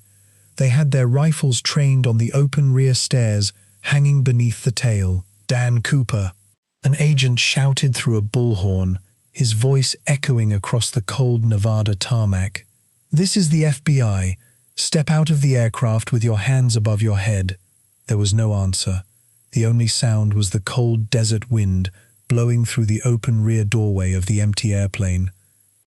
When Flight 305 came to a halt on the snow-covered runway in Reno, Nevada, at 10:15 p.m., the scene on the ground looked like an active war zone. Dozens of police cruisers, state trooper sedans, and unmarked FBI vehicles formed a tight, blinding ring of emergency lights around the idling jet. Federal agents wearing heavy tactical body armor and holding loaded submachine guns crouched behind the open doors of their vehicles. High-powered searchlights mounted on trucks swept across the dark fuselage of the Boeing 727, illuminating the swirling snow flurries and the metal frame of the rear ventral stairs hanging down from the belly of the plane. The metal staircase was bent and scarred, its bottom aluminum step ground flat from dragging across the concrete runway during touchdown, leaving behind a faint smell of burnt metal and rubber in the cold night air. For nearly 20 minutes, complete silence hung over the tarmac. Federal authorities on the ground had no idea what to expect. Was Dan Cooper still hiding inside the dark cabin, waiting behind a row of seats with his briefcase bomb ready to detonate? Was he holding the remaining 4 crew members at gunpoint, using them as human shields for one final standoff? Or had he truly done the unthinkable? Had he actually stepped off those metal stairs into a pitch-black winter storm 10,000 feet above the mountain wilderness of Washington state? Inside the cockpit, Captain William Scott, First Officer Ratajczak, Flight Engineer Harold Anderson, and Flight Attendant Tina Mucklow sat frozen in their seats. They had remained locked inside the flight deck for over 2 hours, listening to the violent whistling of the wind rushing through the open belly of the aircraft. They had felt every shudder of the airframe, every bump of turbulence, and the terrifying scrape of the ventral stairs hitting the runway in Reno. Captain Scott carefully unlocked the heavy cockpit door, opened it an inch, and looked down the long, narrow aisle of the passenger cabin. The main cabin was completely, hauntingly empty. The soft overhead reading lights cast long, pale shadows across the empty blue fabric seats. The aisle carpet was strewn with discarded paper cups, plastic drink stirrers, abandoned magazines, and crumpled napkins left behind by the 36 passengers who had departed in Seattle hours earlier. The freezing desert air of Nevada was howling through the open doorway at the back of the aircraft, blowing light papers and dust down the aisle toward the front. Captain Scott turned to the FBI tactical team waiting at the forward door, gave a firm nod, and signaled that the cabin was clear for entry. A tactical squad of heavy-armed FBI agents swarmed the aircraft. They moved down the central aisle in a synchronized military formation, weapons raised, checking under every seat, inside every overhead luggage compartment, and behind every lavatory door. Within 3 minutes, the search was complete. The agents lowered their weapons and looked at each other in utter shock. Dan Cooper was gone. He was not on the plane. He had executed the most daring skyjacking in history and vanished into thin air without leaving a single trace of his physical person behind. As the armed tactical team cleared the aircraft, elite FBI forensic investigators and evidence response teams boarded Flight 305 to conduct what would become one of the most exhaustive, painstaking forensic examinations in the history of federal law enforcement. The aircraft was immediately impounded, towed into a secure, temperature-controlled hangar at Reno State Airport, and sealed off with yellow crime scene tape. Fingerprint experts, physical evidence specialists, and aviation engineers swept through every inch of the cabin with magnifying glasses, black lights, dusters, and specialized evidence collection kits. The forensic team worked through the night, meticulously mapping the entire interior of the plane. They dusted every hard surface for latent fingerprints, including the armrests, the overhead luggage bins, the tray tables, the door handles, the plastic cups, the emergency instruction cards, and the hydraulic control panel near the rear stairs. They recovered over 60 individual latent fingerprints and palm prints from the interior of the passenger cabin. However, when these prints were later run through the FBI's massive master fingerprint database in Washington, D.C., containing tens of millions of records of military personnel, federal employees, and convicted criminals, not a single match was found. Whoever Dan Cooper was, his fingerprints had never been recorded in any official government database prior to November 24, 1971. Despite the absence of fingerprint matches, Cooper had left behind several intriguing physical clues inside the aircraft, clues that would form the foundation of the investigation for the next 50 years.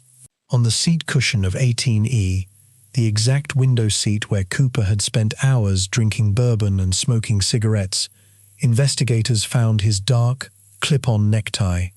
It was a cheap, ordinary black polyester tie purchased from a J.C. Penney department store, secured with a small, mother-of-pearl tie clip.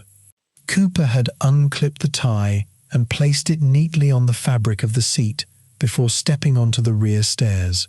Why had he left it behind? Had he simply removed it to make himself more comfortable before putting on the heavy parachute harness? Or had he intentionally left it as a final, silent taunt to the authorities who would soon search the plane? Decades later, that cheap black tie would become the single most valuable piece of physical evidence in the entire case. Advanced forensic scientists using modern high-powered electron microscopes would examine the fabric of the tie, discovering microscopic particles that would reveal deep secrets about Dan Cooper's professional background, secrets that no one in 1971 could have ever imagined. In addition to the black tie, investigators found 2 of the 4 parachutes Cooper had demanded. Resting on the floor near the rear entryway were the 2 parachutes he had rejected, one of the primary backpack units and the functional, fully operational reserve parachute. But upon closer inspection of the remaining parachute gear, investigators uncovered a bizarre and disturbing fact. Cooper had taken the older, lower-quality main parachute to jump with, and he had selected the non-functional dummy reserve unit, the classroom demonstration unit whose silk canopy had been permanently sewn shut and cut its heavy canvas housing open. The discovery of the ruined dummy chute completely baffled the FBI team. Why would a man who demonstrated such expert knowledge of aircraft mechanics, altitude constraints, and flight paths make such a fatal error when choosing his life-saving equipment?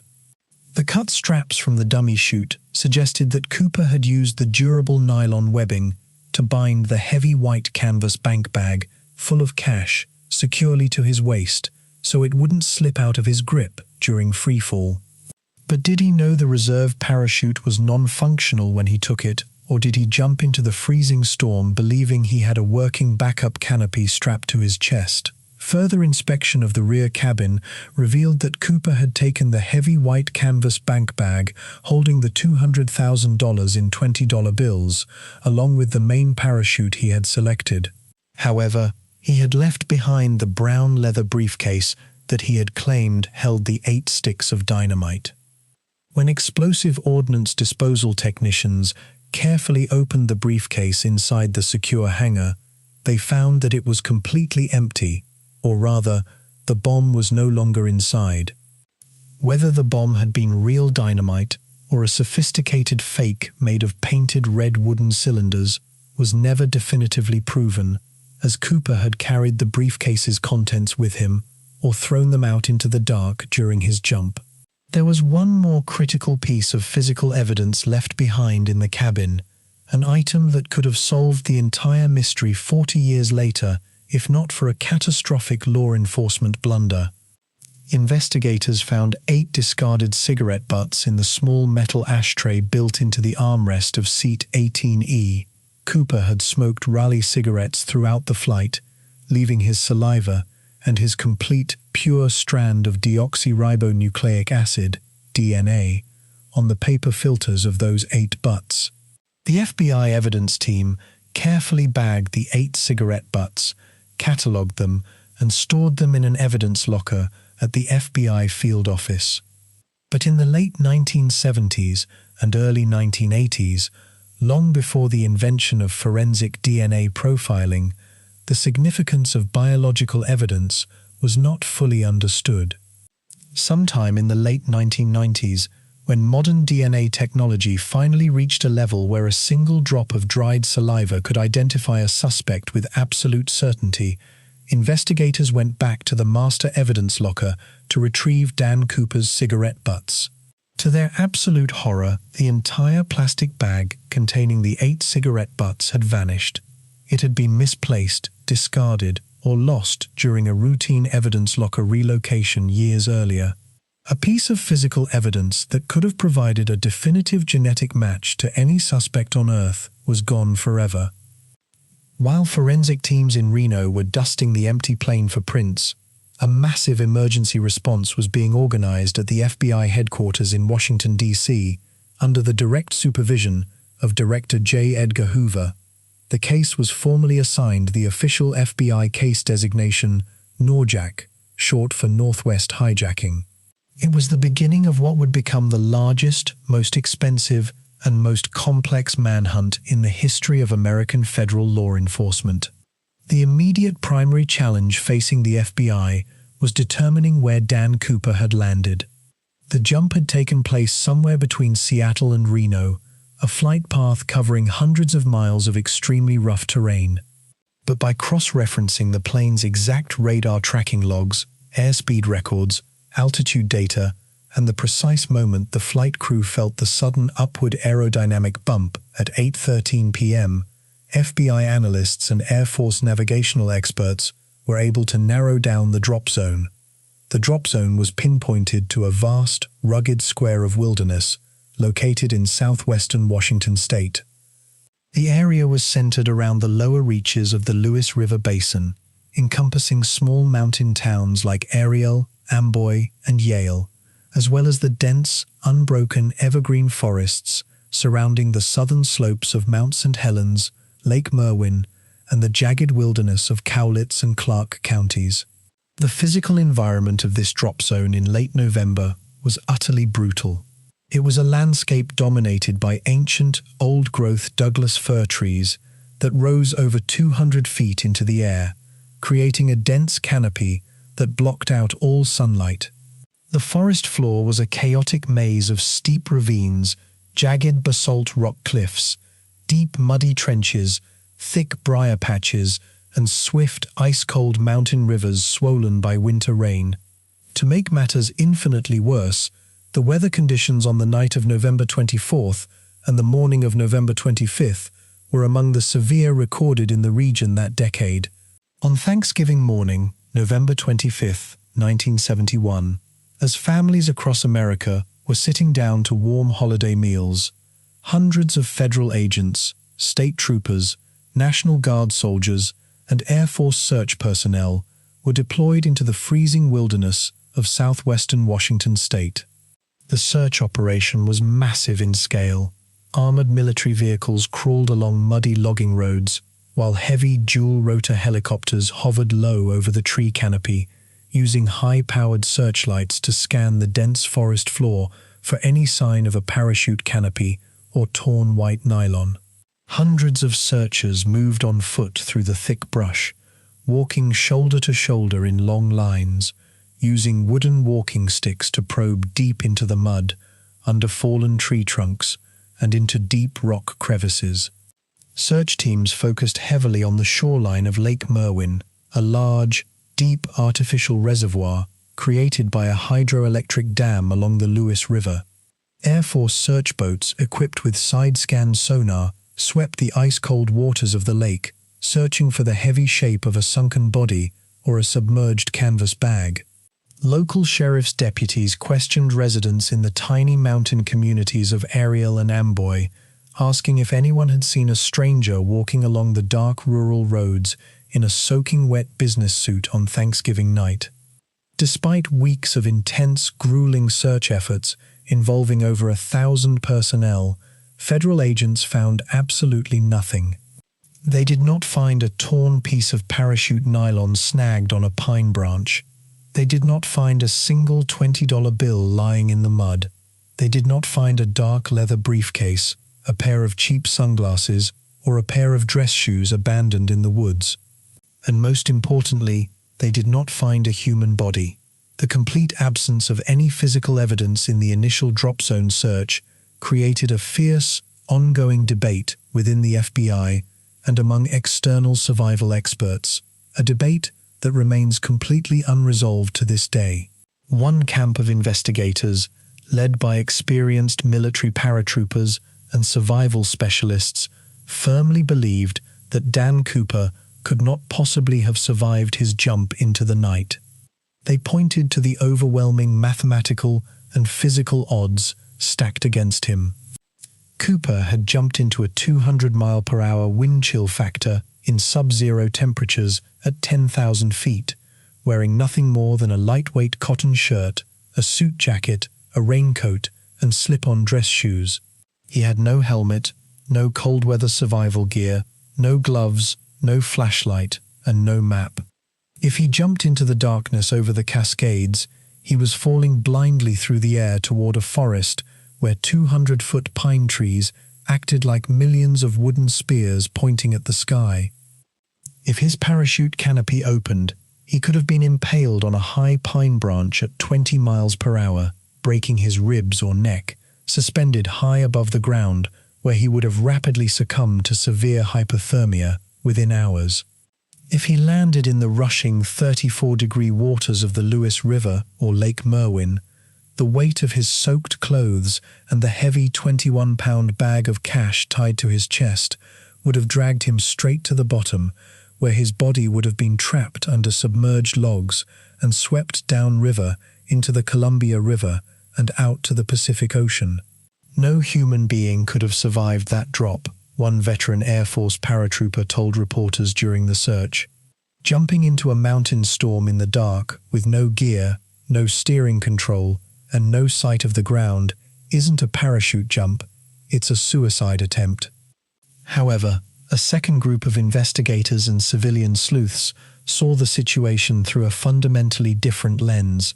They argued that every single action Dan Cooper took on board Flight 305 demonstrated a level of planning, calm execution, and specialized knowledge that was far too high for a suicidal man or a careless novice.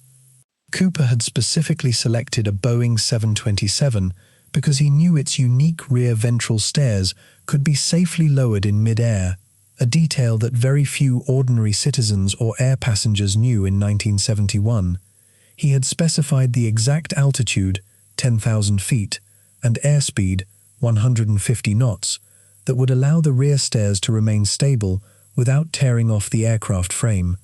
He had demanded civilian sport parachutes with manual ripcords rather than military static line units, showing an understanding of chute control, and he had deliberately chosen a low-altitude route over a rural, heavily forested area where law enforcement radar coverage was notoriously spotty and ground pursuit would be nearly impossible.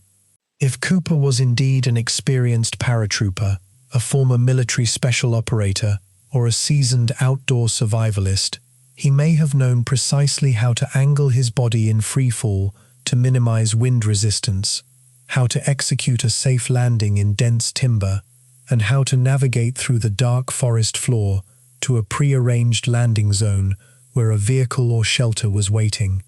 As the weeks turned into months, the initial ground search was gradually scaled back. The heavy snows of December buried the Cascade Mountains under feet of white powder, sealing the secrets of the forest under a thick sheet of ice until the spring thaw.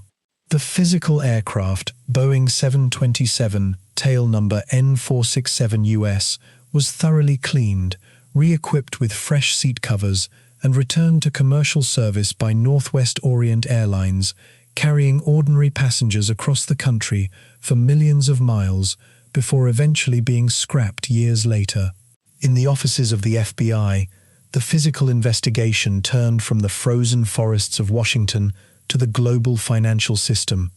Agents knew that even if Cooper had survived the jump, he had taken 10,000 individual $20 bills, whose serial numbers were now recorded on a master list, distributed to every bank, casino, law firm, racetrack, and police department in the Western world. The stage was set for a long, silent financial watch. If Dan Cooper was alive, he had $200,000 sitting in a canvas bag. But the moment he tried to spend a single one of those $20 bills, the trap would spring shut. By the morning of Friday, November 26, 1971, 2 days after the quiet man stepped off the rear stairs of Flight 305, the federal government realized it was dealing with an entirely new breed of criminal. In Washington, D.C., inside the imposing offices of the Federal Bureau of Investigation, Director J. Edgar Hoover took personal control of the investigation. He officially designated the case under the code name Operation NORJAK, an abbreviation standing for Northwest Hijacking. It was not merely a standard criminal case. It became the largest, most expensive, and most exhaustive manhunt in the entire history of American law enforcement. Hoover issued a direct command to every field office across the nation: allocate all necessary resources, spare no expense, and find the man who called himself Dan Cooper. The core difficulty facing Operation NORJAK from its very first hour was the sheer scale and extreme hostility of the geography where the jump occurred. To map the drop zone, FBI analysts worked alongside United States Air Force flight engineers, weather forecasters, and radar technicians. They pieced together data from every available source: the exact timestamp of the airplane's takeoff from Seattle, the recorded flight speed of 150 knots, the 10,000-foot altitude, the wind vectors blowing at various atmospheric levels, and the precise moment at 8:13 p.m. when the pilots felt the sudden, violent upward surge in the aircraft's control wheel. By combining these data points, the Air Force calculated a theoretical drop trajectory. The primary target area was identified as a 40-mile-long, 10-mile-wide strip of land located in southwestern Washington state. This rugged rectangle of land stretched from the southern shores of the Lewis River near the tiny community of Ariel, running east toward the foothills of Mount St. Helens, and extending south toward the Columbia River along the Oregon border. It was a vast landscape of nearly 400 square miles, dominated by jagged basalt ridges, steep volcanic canyons, treacherous mudslides, and ancient, old-growth forests where pine trees grew so densely that light barely reached the ground during the day. The physical search began on a massive scale. Hundreds of federal agents were flown into Washington state from field offices in Seattle, Portland, San Francisco, and Los Angeles. They were joined by state troopers, local county sheriffs, search and rescue volunteers, and over 200 fully armed infantry soldiers from the United States Army based at nearby Fort Lewis. The ground search strategy was systematic and brutal. Search teams were organized into long human lines, spaced 10 feet apart, moving slowly through the dense forest on foot. The men wore heavy waterproof yellow raincoats, rubber boots, and thick leather gloves to protect themselves against the freezing thorn bushes and mud. They carried long wooden poles, using them to probe deep into the thick moss, under fallen logs, inside hollow tree trunks, and into deep rock crevices. Every inch of ground had to be examined. If Cooper had fallen into the trees, his body, his clothing, his leather briefcase, or his parachute canopy might be hiding beneath decades of accumulated pine needles and mud.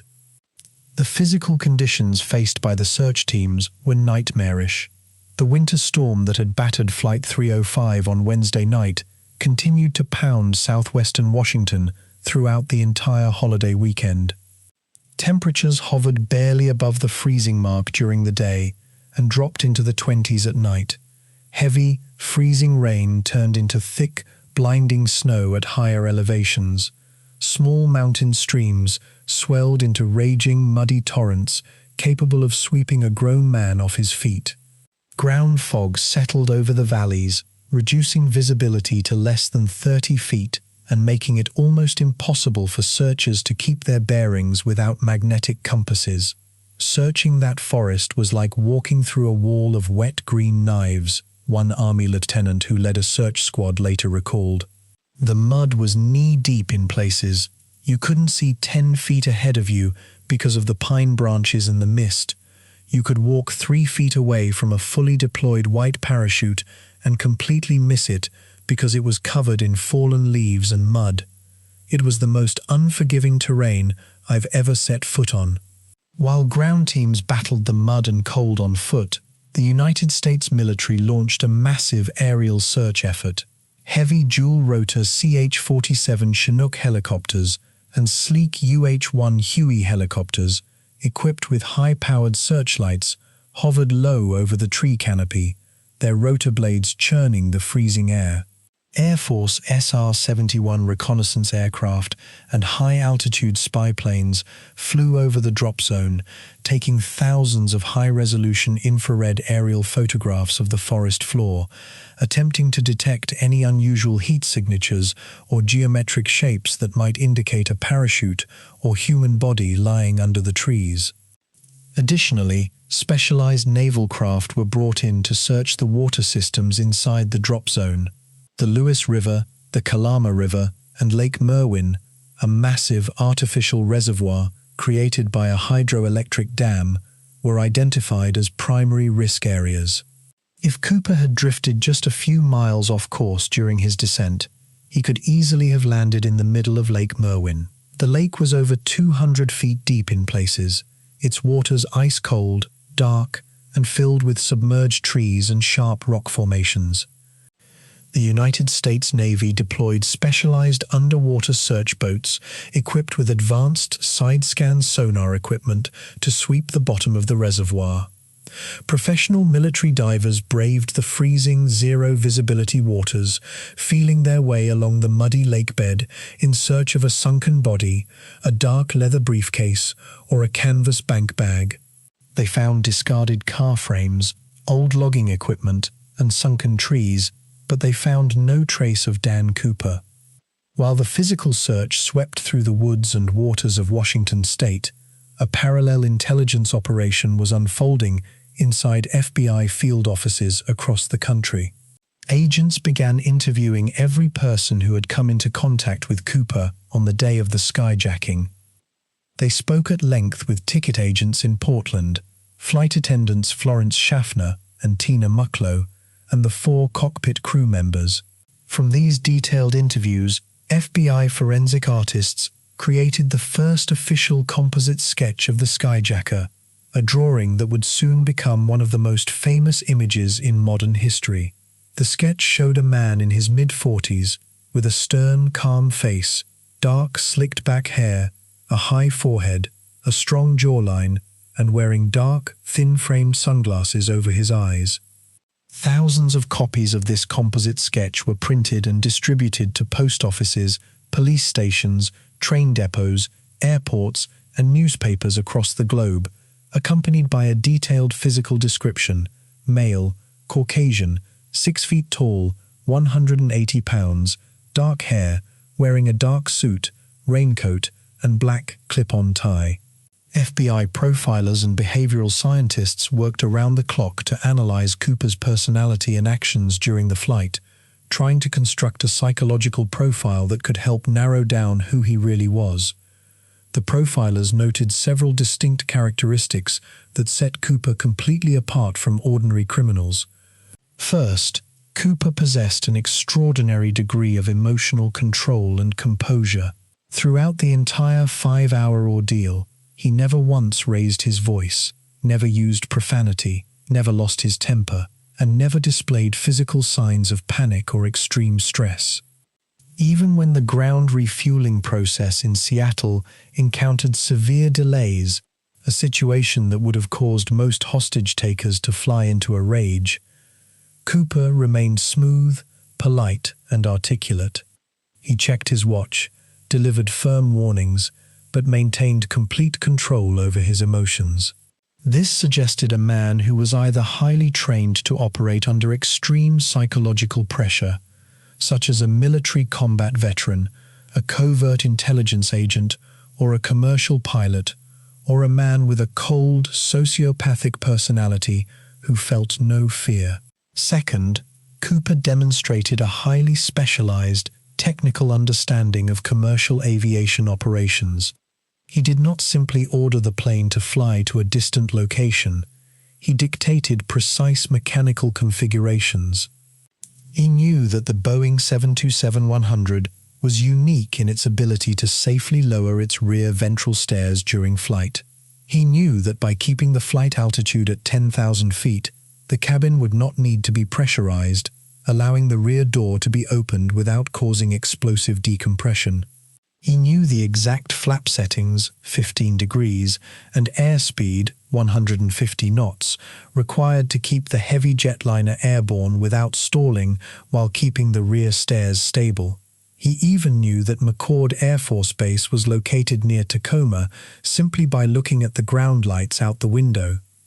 Third, Cooper showed a surprisingly detailed knowledge of the local geography of the Pacific Northwest. During the flight from Portland to Seattle, he looked out the window into the gloom and correctly identified small towns and landmarks on the ground simply by observing the pattern of city lights through the clouds. This suggested that he was not a complete outsider visiting the region for the first time, but someone who had lived in, worked in, or flown over the Pacific Northwest for many years. Despite these compelling clues, the investigation hit a massive brick wall within 3 months of the jump. By spring of 1972, the snow in the Cascade Mountains had finally melted, allowing search teams to return to the drop zone for a second, even more thorough ground search. Thousands of acres of land were searched again, but once again, the forest yielded no answers. The total lack of physical evidence gave rise to 2 fiercely competing theories within the FBI, splitting investigators into 2 distinct camps that argued passionately with each other for decades. The first theory, the fatal jump theory, was held by the majority of senior FBI officials and military parachuting experts. They argued that Dan Cooper was dead, his body lying somewhere deep in the impenetrable wilderness, consumed by wild animals and buried under layers of forest floor debris.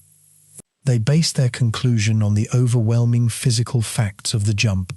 Cooper had stepped out of an aircraft flying at nearly 200 miles per hour into a wind chill factor that dropped the temperature far below 0 degrees Fahrenheit. He was wearing an ordinary cotton dress shirt, a suit, a lightweight raincoat, and thin leather slip-on dress shoes, clothing that offered zero protection against severe frostbite or hypothermia. He had no helmet to protect his head if he struck the tail section of the plane or tree branches during descent. He had no gloves, making his hands numb within seconds, which would have made it nearly impossible for him to locate and pull the parachute ripcord in total darkness. Furthermore, Cooper had jumped with a parachute that could not be steered into pitch-black darkness over one of the most treacherous mountain terrains in North America. If he landed in the branches of 200-foot pine trees, the force of the impact at 20 miles per hour would likely have knocked him unconscious or broken his limbs. If he landed in the freezing water of the Lewis River or Lake Merwin, the weight of his soaked clothing and the 21-pound bag of cash tied to his chest would have dragged him down instantly. And if he survived the landing itself, he was left stranded in a freezing wilderness in sub-zero temperatures, soaking wet, with no map, no compass, no food, and no fire-starting equipment. Under those conditions, a human body succumbs to fatal hypothermia in less than 3 hours. It's a simple matter of physics and biology, one senior FBI agent stated flatly during a press briefing. The man was not a superhero, he was an amateur who made a desperate, reckless leap into a frozen hell. He died the moment he hit the trees or the water, and the forest simply swallowed him whole. However, a second group of investigators, along with a growing legion of civilian sleuths, independent journalists, and professional skydivers, rejected the fatal jump theory entirely. They championed the successful escape theory, arguing that Cooper was far too smart, too calm, and too prepared to have committed suicide. They pointed out that every single step Cooper took on board Flight 305 was executed with clinical, professional precision. He chose a night flight because he knew visual tracking from military jets would be impossible in the dark. He chose a storm because he knew ground visibility would be zero. He demanded 4 parachutes instead of 1. A brilliant move that forced the FBI to assume he might take hostages with him on the jump, preventing them from intentionally sabotaging the parachutes before handing them over. He bound the money to his body, using heavy nylon webbing cut from the extra parachutes, ensuring the bag wouldn't break away during the jump. A man who plans every detail of a crime with that level of genius doesn't just step off a plane to die, argued an independent civilian researcher who spent decades analyzing the flight logs. He knew exactly where he was when he jumped. He knew the terrain below. He had a pre-arranged landing zone, a hidden vehicle waiting on a quiet logging road, or an accomplice waiting with dry clothes and a heater. He walked out of those woods, changed his clothes, put the cash in his trunk, and drove away while the FBI was still trying to figure out what happened. As the years rolled on without a single body, a single piece of parachute silk, or a single confirmed sighting, Operation NORJAK grew into a massive, sprawling labyrinth of cold case files. The FBI interviewed over 8,000 suspects across the world. They checked dental records, cross-referenced military discharge papers, followed up on deathbed confessions, and investigated thousands of tips sent in by the public. Every lead turned into a dead end. The case took on a mythic quality in the American cultural imagination. Dan Cooper was no longer just a criminal wanted by the federal government. He was becoming a legendary folk hero, a quiet phantom who had challenged a giant airline, outsmarted the FBI, taken $200,000 in cash, and vanished into the fog of history. And as the years turned into a decade, one fundamental question hung over the entire nation. If Dan Cooper was really alive, sitting on a beach, or living quietly in a small American town, why hadn't he spent a single dollar of the stolen ransom money? For 9 long years following the cold November night of the hijacking, the story of Dan Cooper existed purely as a phantom legend. Thousands of newspaper articles had been written, hundreds of wild theories had been published, and the FBI had compiled dozens of thick filing cabinets packed with thousands of pages of reports. But in terms of real, tangible physical evidence recovered outside the dark cabin of Flight 305, the world had absolute zero. The vast wilderness of the Pacific Northwest had kept its secret, sealed tight beneath heavy rain, deep winter snow, and thick pine forests. Many people began to believe that the truth would never be known, that the forest had absorbed every single trace of the skyjacker, his cash, and his parachutes forever. Then, on a warm, sunny afternoon in February of 1980, the silence was shattered by an extraordinary, completely unexpected discovery on the banks of a river. An 8-year-old boy named Brian Ingram was on a family picnic along the sandy shores of the Columbia River at a location known as Tina Bar. Tina Bar was a quiet stretch of beach located roughly 9 miles downstream from Vancouver, Washington, and about 20 miles southwest of the primary drop zone calculated by the FBI in 1971. The Ingram family had driven down to the riverbank for a weekend outing, pitching a small tent near the water's edge. Young Brian was playing in the soft, damp sand near the tree line, sitting on his knees and digging a small, shallow hole with his hands to build a pit for a campfire. As his fingers scooped away the top layer of sand, roughly 2 inches down, his hand brushed against something strange, cold and rubbery. He cleared away more dirt, thinking it was an old piece of trash, or a buried piece of driftwood. Instead, he uncovered 3 tightly bound rectangular bundles of decaying paper, held together by rotting black rubber bands. The bundles were soaked with water, caked in thick brown mud, and severely degraded around the edges. The paper felt fragile, like wet tissue paper that would crumble into dust if touched too hard. Brian's father came over to see what his son had found. He carefully peeled back a small piece of the top layer of paper from one of the bundles. Beneath the crust of dirt and river mud, he saw the faded green ink of American currency. It was money, stacks of $20 bills. The Ingram family immediately packed up their picnic gear, carefully placed the fragile bundles of cash into a plastic bag, and drove straight to the nearest local police station to hand the money over to authorities. Local police called the FBI field office in Portland, and within hours, federal agents arrived at the station with their master list of serial numbers, the 10,000 serial numbers that had been meticulously recorded inside the Seattle bank vault on Thanksgiving Eve 9 years earlier. Agent after agent stood over the wooden table, comparing the faded green serial numbers on the wet bills to the master FBI ledger. The match was instant, definitive, and absolute. Every single bill recovered by young Brian Ingram at Tina Bar was a genuine $20 bill from the Dan Cooper ransom money. The discovery sent shockwaves through the law enforcement community and reignited national media interest in the case. FBI forensic teams immediately descended on Tina Bar, sealing off the beach with tape, setting up mobile forensic laboratories, and carefully sifting through tons of sand using fine wire mesh screens.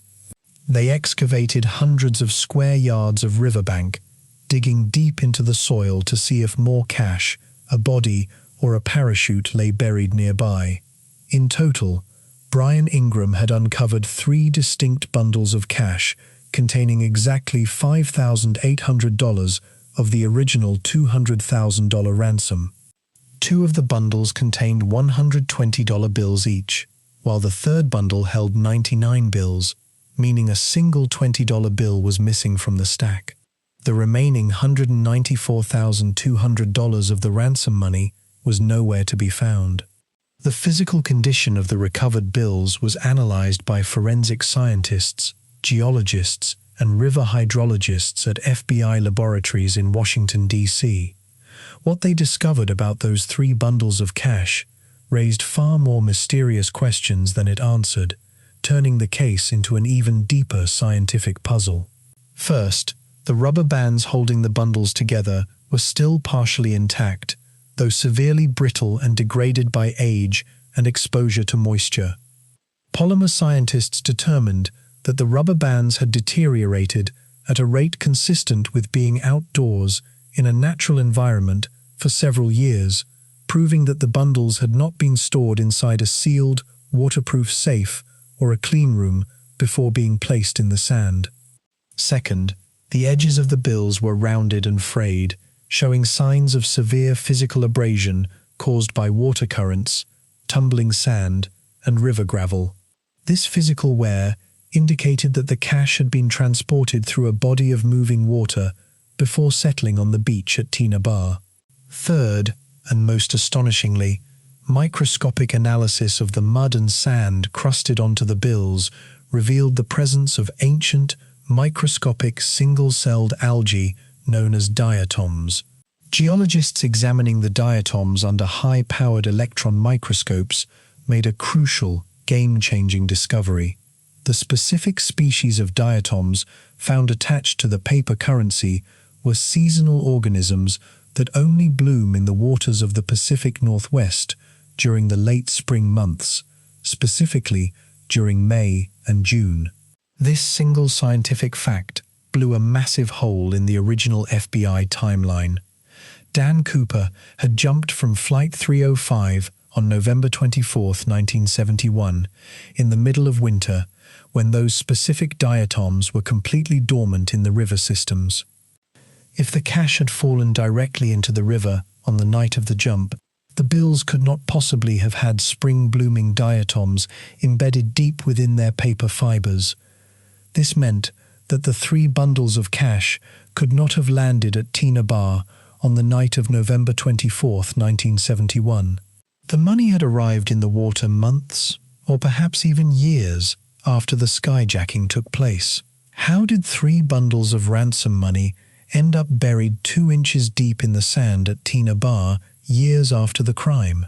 This question gave rise to several fascinating, radically different scientific and forensic theories that divided researchers and investigators for decades. The first major theory, championed by government geologists and Army Corps engineers, focused on a massive river dredging project that had taken place along the Columbia River in 1974, 3 years after the skyjacking. In 1974, the United States Army Corps of Engineers operated large mechanical dredging ships on the river to clear sandbars and deepen the shipping channel for massive cargo vessels. These dredging ships sucked up thousands of tons of sand and mud from the bottom of the Columbia River through massive pipes and pumped the slurry onto the shoreline at Tina Bar to rebuild the eroded beach. Proponents of the dredging theory argued that Cooper had landed somewhere high up in the mountains, losing or abandoning the canvas bag of cash near a small mountain creek that fed into the Washougal River or the Lewis River. Over several years, winter floods washed the canvas bag downstream, tumbling the cash along the riverbed until it reached the bottom of the Columbia River. There, the dredging ship unknowingly sucked up 3 bundles of cash from the deep mud, pumped them through a pipe, and deposited them onto the beach at Tina Bar in 1974, where sand gradually covered them until Brian Ingram dug them up in 1980. However, river hydrologists and independent researchers quickly discovered severe mathematical and physical flaws in the dredging theory. If the 3 bundles had been sucked through the high-pressure steel blades and heavy suction pumps of a commercial dredging ship, the fragile, waterlogged paper bills would have been shredded into tiny pieces within seconds. Furthermore, why were the 3 bundles found lying neatly together in a tight, compact cluster just 2 inches beneath the surface, rather than being scattered randomly across miles of beach along with the rest of the sand? And if the canvas bank bag had disintegrated in the river, where were the other 9,497 $20 bills that made up the remaining $194,200? This led to a second, far more chilling theory, the deliberate burial theory. Some investigators argued that someone, perhaps Dan Cooper himself, or an accomplice, had returned to Tina Bar years after the jump and intentionally buried those 3 bundles of cash in the sand. Why would anyone do such a thing? Some suggested it was a clever attempt to test whether the FBI was still actively monitoring the master list of serial numbers.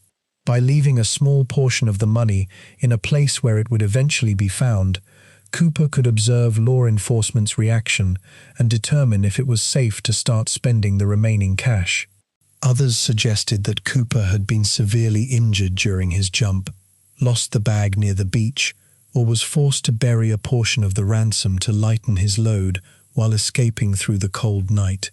While the discovery at Tina Bar dominated headlines, forensic scientists back at the FBI laboratory in Quantico, Virginia, were making astounding breakthroughs using an entirely different piece of physical evidence: the cheap black clip-on tie that Cooper had left behind on seat 18E. In the late 2000s, an independent group of civilian forensic scientists, known as the Citizen Sleuths, led by scientific researcher Tom Kay, was granted official access by the FBI to analyze the black tie using cutting-edge, 21st-century technology that did not exist in 1971. The team placed the black tie inside a powerful scanning electron microscope, SEM, a device capable of magnifying objects up to 100,000 times their natural size and analyzing the exact chemical element composition of microscopic dust particles trapped deep within fabric fibers. What the electron microscope revealed, trapped inside the black tie, left the scientific community completely stunned. trapped deep within the polyester weaves of Cooper's tie were thousands of microscopic particles of pure titanium, along with rare chemical elements like bismuth, aluminum, and specialized stainless steel alloys. In 1971, pure titanium was not a common commercial metal used in consumer electronics or ordinary manufacturing. It was an extremely rare, ridiculously expensive, high-tech metal used almost exclusively in two highly restricted industries: military aerospace manufacturing and advanced chemical production facilities. Specifically, in the late 1960s, pure titanium was being heavily utilized in the development of supersonic military aircraft and advanced commercial concepts, most notably at the Boeing production plant in Seattle, Washington, which was working on the specialized Boeing 2707 American Supersonic Transport (SST) project, as well as at high-tech chemical manufacturing plants like Teledyne Hua-Chang in Oregon. This microscopic forensic evidence provided a revolutionary new profile of Dan Cooper's professional life. Cooper was almost certainly not an unemployed, desperate vagrant or a low-level career criminal who decided to hijack a plane on a whim. The microscopic titanium particles trapped on his tie proved that he was regularly exposed to high-tech industrial environments where pure titanium was processed, machined, or assembled. He was very likely an engineer, a metallurgist, a quality control technician, or a specialized mechanic working inside a high-tech aerospace manufacturing plant or a specialized chemical facility in the Pacific Northwest. A man who wore a dress suit and clip-on tie to work every day, who had direct access to high-level technical documents, and who understood the precise structural and aerodynamic mechanics of commercial jetliners like the Boeing 727. This revelation fit perfectly with how Cooper had conducted himself on board Flight 305. He spoke with the quiet, authoritative confidence of a trained engineer. He understood pressure dynamics, altitude constraints, airspeed calculations, flap angles, and hydraulic systems. He knew exactly what the plane could do, and he knew how to exploit its precise mechanical features to execute his escape. Yet, despite these groundbreaking scientific discoveries, the $5,800 found buried at Tina Bar, the spring-blooming diatoms embedded in the paper fibers, and the microscopic titanium particles trapped inside his tie, the fundamental core of the mystery remained completely unsolved. Not a single one of the remaining 9,497 $20 bills from the ransom money has ever appeared anywhere on Earth. Over the past 55 years, the FBI's master list of serial numbers has been shared with every major central bank, financial institution, police agency, casino, and currency exchange across the entire globe.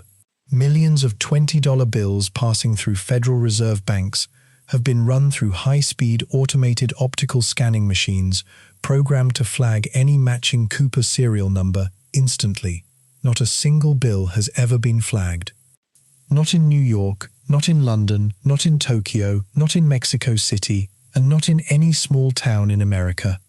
It is as if $194,200 in genuine American currency simply dissolved into thin air along with the man who stole it. Did the remaining cash rot away deep inside a canvas bag buried under 10 feet of mountain mud in the Cascade Wilderness? Did it burn to ashes in a campfire lit by a freezing, dying man struggling to stay alive on Thanksgiving night? Or is that canvas bag sitting quietly inside a metal trunk in a dusty attic somewhere in America, holding a fortune in cold green cash that a silent, elderly man was far too smart ever to spend? Over the course of 5 decades, as the physical trail in the forests of Washington state grew cold, the search for Dan Cooper shifted from the muddy ground to human beings. The FBI opened files on over 8,000 individuals who were named as potential suspects, persons of interest, or accomplices in the legendary skyjacking. Most of these names were quickly cleared by agents after cross-referencing military service records, employment histories, flight logs, physical descriptions, and alibis for the night of November 24th, 1971. But among this sea of thousands of names, a select group of men emerged, men whose lives, physical appearances, specialized military skills, and bizarre personal backgrounds matched the profile of Dan Cooper so closely that investigators spent decades trying to prove their guilt. Yet within 4 years, tens of thousands of people from across Europe had sold their homes. He moved with a level of cold, systematic precision that pointed toward a very specific background, a veteran of the United States military, particularly someone trained in elite airborne tactics, high-altitude parachuting, or covert special operations. He knew how to handle an extreme high-stress crisis without showing panic. He understood airspeeds, wing flap angles, and unpressurized cabin dynamics, and he possessed the raw physical courage, or absolute detachment from fear, required to step out of a flying jetliner into a freezing storm 10,000 feet above the Earth. The first major military suspect to capture the attention of the FBI was a man named Richard McCoy Jr., a man who would go down in history for executing a crime so strikingly similar to the D.B. Cooper hijacking that many investigators believed he was either Cooper himself or the skyjacker's ultimate student.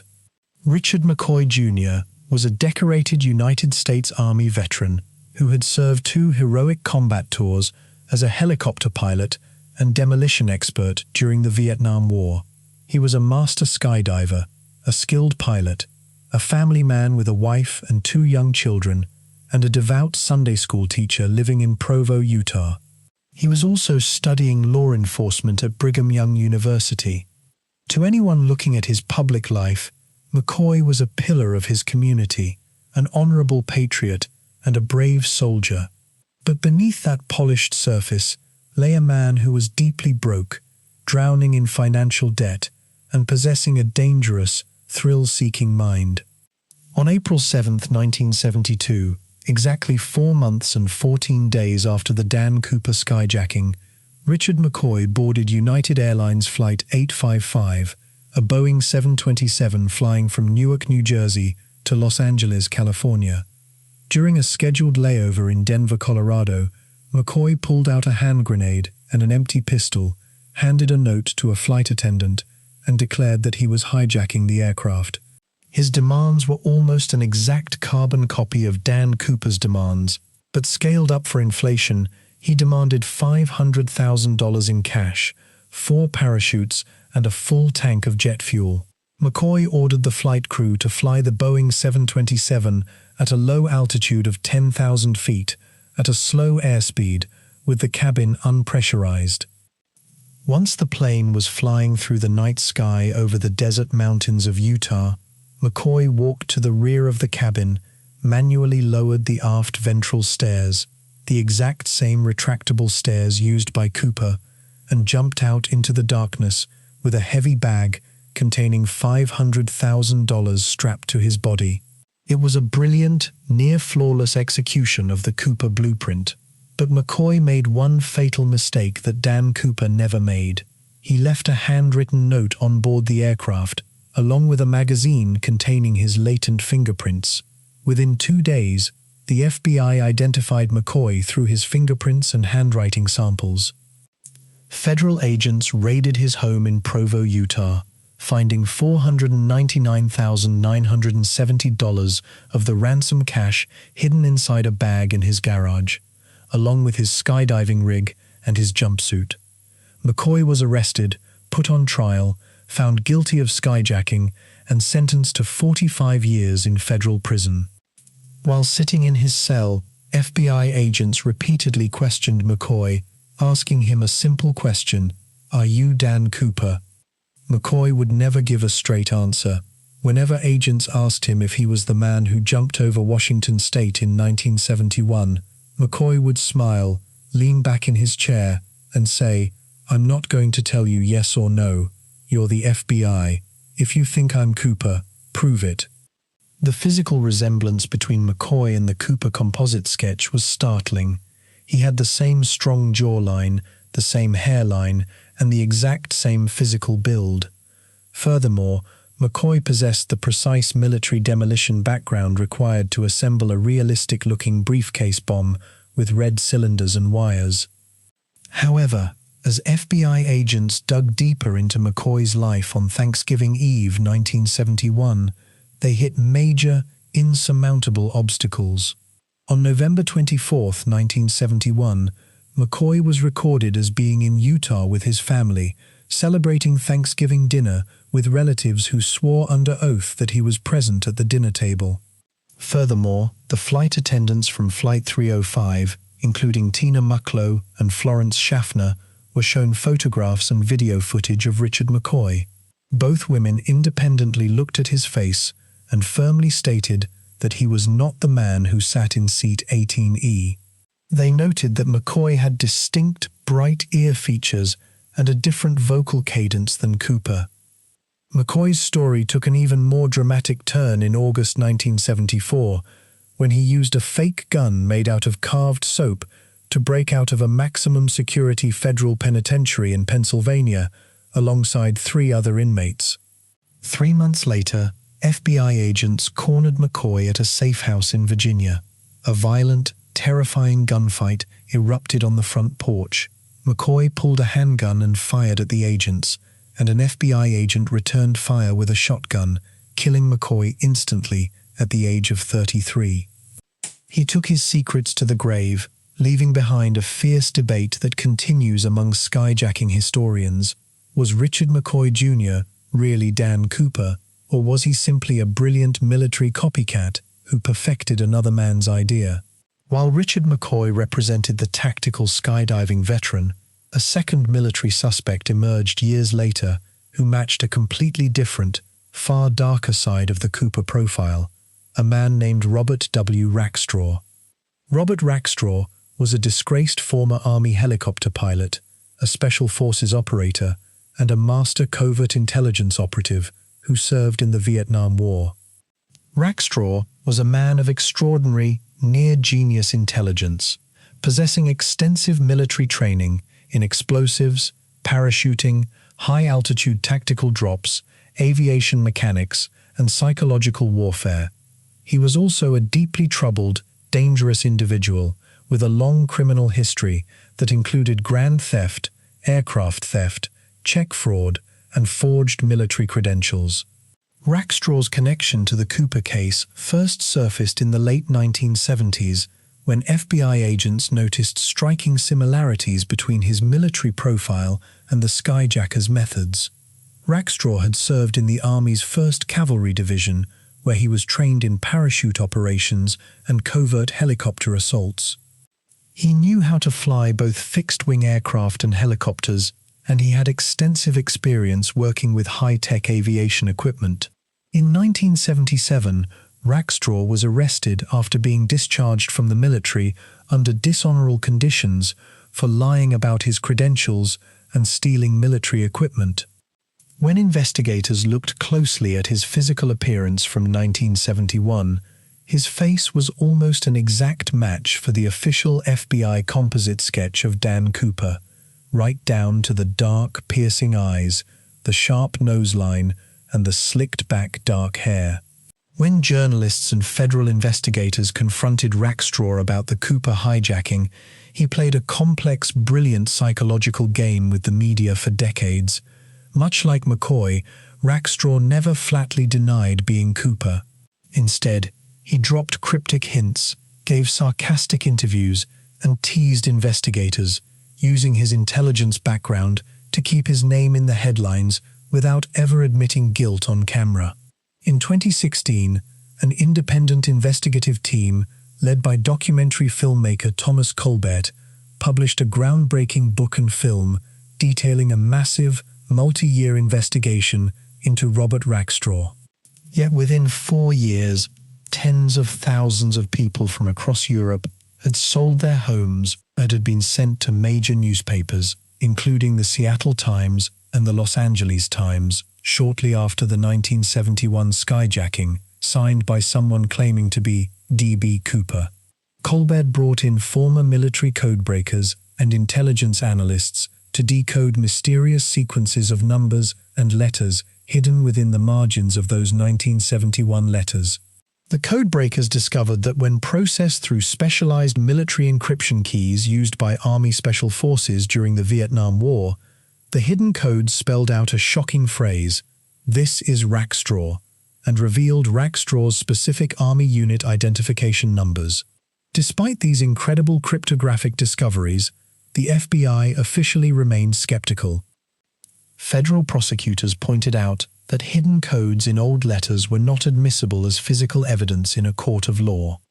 They noted that Rackstraw was 36 years old in 1971, while the flight attendants from Flight 305 had consistently estimated Cooper's age to be in his mid-40s. Furthermore, when Rackstraw died in 2019 at the age of 74, the FBI formally declined to press charges or declare the case solved, citing a lack of physical DNA or fingerprint matches tying him to Seat 18E. While McCoy and Rackstraw dominated the military theories, a third suspect emerged from the dark, quiet shadows of ordinary American life. A suspect who provided what remains the single most bone-chilling deathbed confession in the entire history of the mystery. His name was Dwayne Webber. Dwayne Webber was a quiet, unassuming man who lived a modest life in Florida. He was a career criminal who had spent much of his youth and early adulthood serving time in various state penitentiaries across the United States for burglary, grand larceny, and forgery. To his friends and neighbors, Weber was just an ordinary elderly man who spent his time reading books, watching television, and keeping to himself. In 1995, Dwayne Webber was dying of severe kidney failure in a hospital room in Florida. His wife of 17 years, Jo Webber, sat by his bedside, holding his hand as his breathing grew shallow and raspy. On his final night of life, as the heart monitor beeped slowly in the quiet hospital room, Dwayne Webber leaned toward his wife. His voice was a raspy, weak whisper, but his eyes were wide and intense. "Joe," Dwayne whispered, staring directly into her eyes. "I have a secret to tell you." Jo leaned closer to her dying husband, putting her ear near his lips. "What is it, Dwayne?" she asked gently. "I am Dan Cooper," Dwayne whispered. Jo looked at him in total confusion. She had never heard the name Dan Cooper before in her life. She assumed her husband was delirious from his heavy pain medication, or that he was mixing up names from an old movie he had watched on television. "What are you talking about, Dwayne? Who is Dan Cooper?"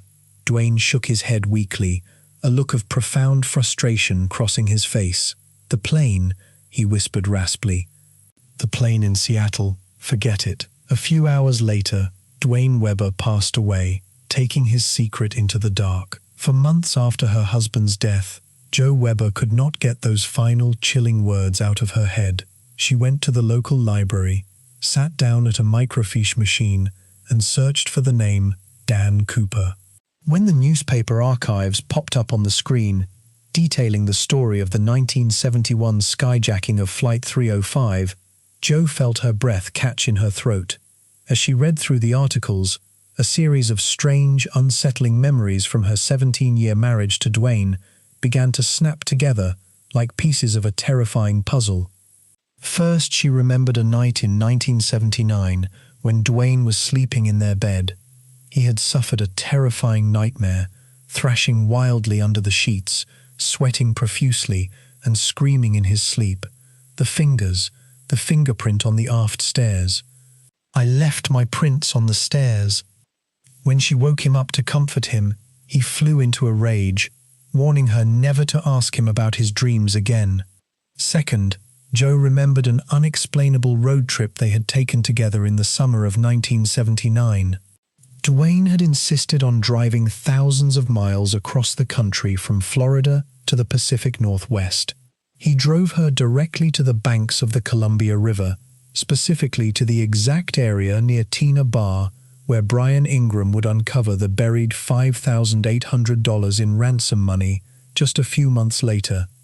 Joe recalled watching Dwayne walk down to the riverbank alone in the dark, staring out at the water for nearly an hour before returning to the car without saying a word. Third, Joe went into Dwayne's personal belongings, searching through an old metal army tackle box he kept locked in his closet. Inside, she found an old airline ticket stub from Northwest Orient Airlines, along with an old notebook containing handwritten notes about Boeing aircraft mechanics and flight schedules. Joe Weber immediately contacted the FBI field office, turning over Dwayne's personal items, old photographs, and a handwritten notebook. Federal agents launched an intense investigation into Dwayne Weber's background. When agents compared old mugshots of Dwayne Weber from the early 1970s to the composite sketch of Dan Cooper, the resemblance was uncanny. He had the same high hairline, the same facial structure, the same thin lips, and the same dark eyes. Furthermore, Weber had a distinct physical limp in his knee, an injury that he claimed was from an old car accident, but which medical experts noted was entirely consistent with the severe impact trauma caused by a high-altitude parachute landing on hard ground. FBI investigators ran Dwayne Weber's fingerprints against the latent prints recovered from Seat 18E and the magazine on board Flight 305. Once again, the case hit a maddening, heartbreaking dead end. The fingerprints did not match. Years later, when partial DNA samples were successfully extracted from the black tie, Dwayne Weber's genetic profile was tested against the sample. The DNA did not match either. Was Dwayne Weber really Dan Cooper, lying on his deathbed and finally coming clean about the secret that had haunted his entire life? Or was he a troubled man who had followed the mystery for decades, obsessing over it until he convinced himself in his final dying moments that he was the legendary skyjacker? The stories of Richard McCoy Jr., Robert Rackstraw, and Dwayne Weber represent the dark military and aviation spectrum of the Cooper suspects, men of violence, tactical skill, intelligence, and high ambition. But as the FBI realized, there was an entirely different category of suspects that needed to be examined: the quiet, eccentric insiders who worked silently within the aviation industry itself. While decorated soldiers, disgraced pilots, and career convicts dominated the headlines of the FBI's investigation, an entirely different category of suspects emerged from the quiet shadows of the Pacific Northwest. Men who did not carry weapons or live lives of open crime, but who possessed something far more dangerous: internal, high-level access to the aviation industry itself. These were the insiders, the aircraft assembly mechanics, the flight pursers, the aerospace engineers, and the quiet eccentrics who worked inside the very factories and airlines that built and flew the Boeing 727. When forensic scientists discovered the microscopic particles of pure titanium and bismuth trapped deep within Dan Cooper's black tie, the focus of independent investigators shifted dramatically toward employees of the Boeing company in Seattle and major aerospace contractors in Oregon and Washington. An ordinary criminal off the street would never know the complex hydraulic inner workings of the ventral stairs, nor would he be covered in rare industrial titanium dust. But an insider, someone who walked through the Boeing assembly plants every single day wearing a shirt and tie, would have both the knowledge and the physical profile. One of the most compelling insider suspects to emerge from this category was a man named Sheridan Peterson. Sheridan Peterson was a World War II veteran, a former U.S. Marine Corps paratrooper, a gifted writer, and a high-level technical editor who worked directly for the Boeing company in Seattle during the late 1960s. Peterson was a man of immense intellect, an eccentric adventurer who lived a life that sounded like a work of fiction. He was obsessed with extreme sports, particularly skydiving, and was a member of early sport parachuting clubs in the Pacific Northwest. Peterson possessed the precise physical and technical combination required to pull off the Flight 305 skyjacking. He was 5 feet 11 inches tall, weighed 180 pounds, had dark hair, and bore a striking physical resemblance to the original FBI composite sketch. Because he worked as a technical writer for Boeing, he had direct access to confidential engineering manuals, structural blueprints, and operational handbooks for the Boeing 727. He knew the exact hydraulic limitations of the rear stairs, and he understood how the aircraft would respond at low airspeeds and low altitudes. Furthermore, Peterson was an extreme risk-taker. He was famous among his skydiving peers for experimenting with dangerous parachuting techniques, including jumping in extreme weather conditions and testing non-standard harness configurations. In the immediate aftermath of the skyjacking, FBI agents interviewed Peterson, asking him where he was on Thanksgiving Eve 1971. Peterson claimed that he was living in Nepal at the time, working on a book project, and was nowhere near the United States. However, subsequent checks into his travel records and passport stamps revealed inconsistencies that kept his name near the top of the suspect list for decades. In his later years, when independent researchers and journalists confronted Peterson about his connection to the Cooper case, his responses were delightfully eccentric and deeply teasing. He never offered a simple, flat denial. Instead, he wrote essays and gave interviews in which he praised the skyjacker's technical brilliance, pointing out how easy it would have been for an experienced Boeing insider to calculate the flight path and execute the jump. "The FBI had good reason to suspect me," Peterson wrote in a published article years later. "I matched the physical description. I was an experienced jumper, I worked for Boeing, and I was crazy enough to try something like that. But whether I did it or not, that's for the world to figure out." Sheridan Peterson passed away in 2021 at the age of 94, taking his secrets with him, leaving behind a legacy as one of the most intellectually fascinating suspects in the entire history of the investigation. While Peterson represented the Boeing engineering insider, another suspect emerged from within the ranks of Northwest Orient Airlines itself, the very airline that operated Flight 305. His name was Kenneth Christensen. Kenneth Christensen was a quiet, soft-spoken man who worked for Northwest Orient Airlines for over 30 years as a flight purser and mechanic. Before joining the airline industry, Christensen had served in the United States Army during World War II as a trained paratrooper in the 11th Airborne Division, making combat jumps in the Pacific Theater. He knew everything there was to know about military parachutes, high-altitude jumps, and aviation survival tactics. To those who knew him in his daily life, Kenneth Christensen was an ordinary, unassuming airline employee who earned a modest salary. But shortly after November 1971, a series of dramatic, unexplainable events occurred in Christensen's financial life that shocked his family and colleagues. In early 1972, just months after Dan Cooper vanished with $200,000 in cash, Kenneth Christensen, an ordinary flight purser living on a low salary, suddenly purchased a brand new house in Washington state, paying for a significant portion of the property in cash.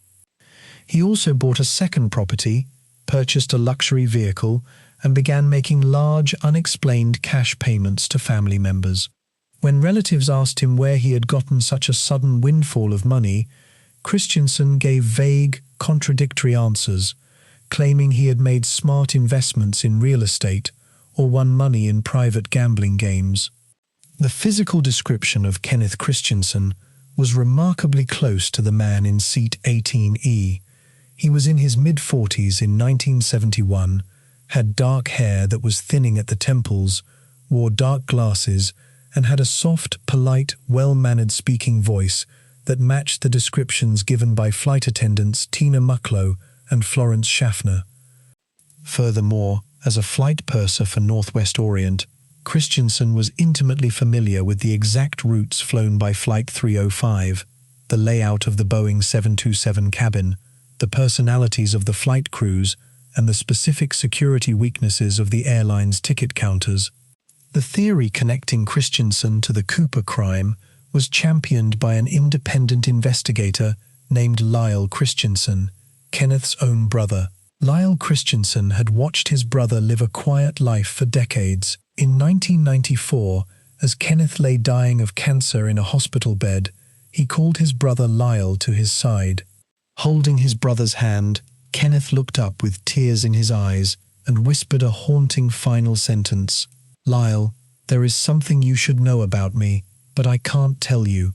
He died a few days later without finishing the sentence.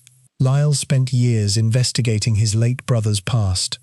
He uncovered Kenneth's military paratrooper records, his sudden cash purchases in 1972, and his deep obsession with the D.B. Cooper case. Lyle brought his findings to the FBI and to major news outlets, producing a high-profile television documentary detailing the case against his brother. When FBI agents reviewed the files on Kenneth Christensen, they admitted that his background as a former paratrooper and Northwest Orient flight purser made him a highly intriguing subject. However, once again, the physical evidence failed to align perfectly. Flight attendant Florence Schaffner was shown photographs of Christensen and stated that while his face was similar, his height, 5 feet 8 inches, was noticeably shorter than the 6-foot man who had sat in row 18. Additionally, no physical DNA match could be established between Christensen and the partial genetic markers recovered from the black clip-on tie.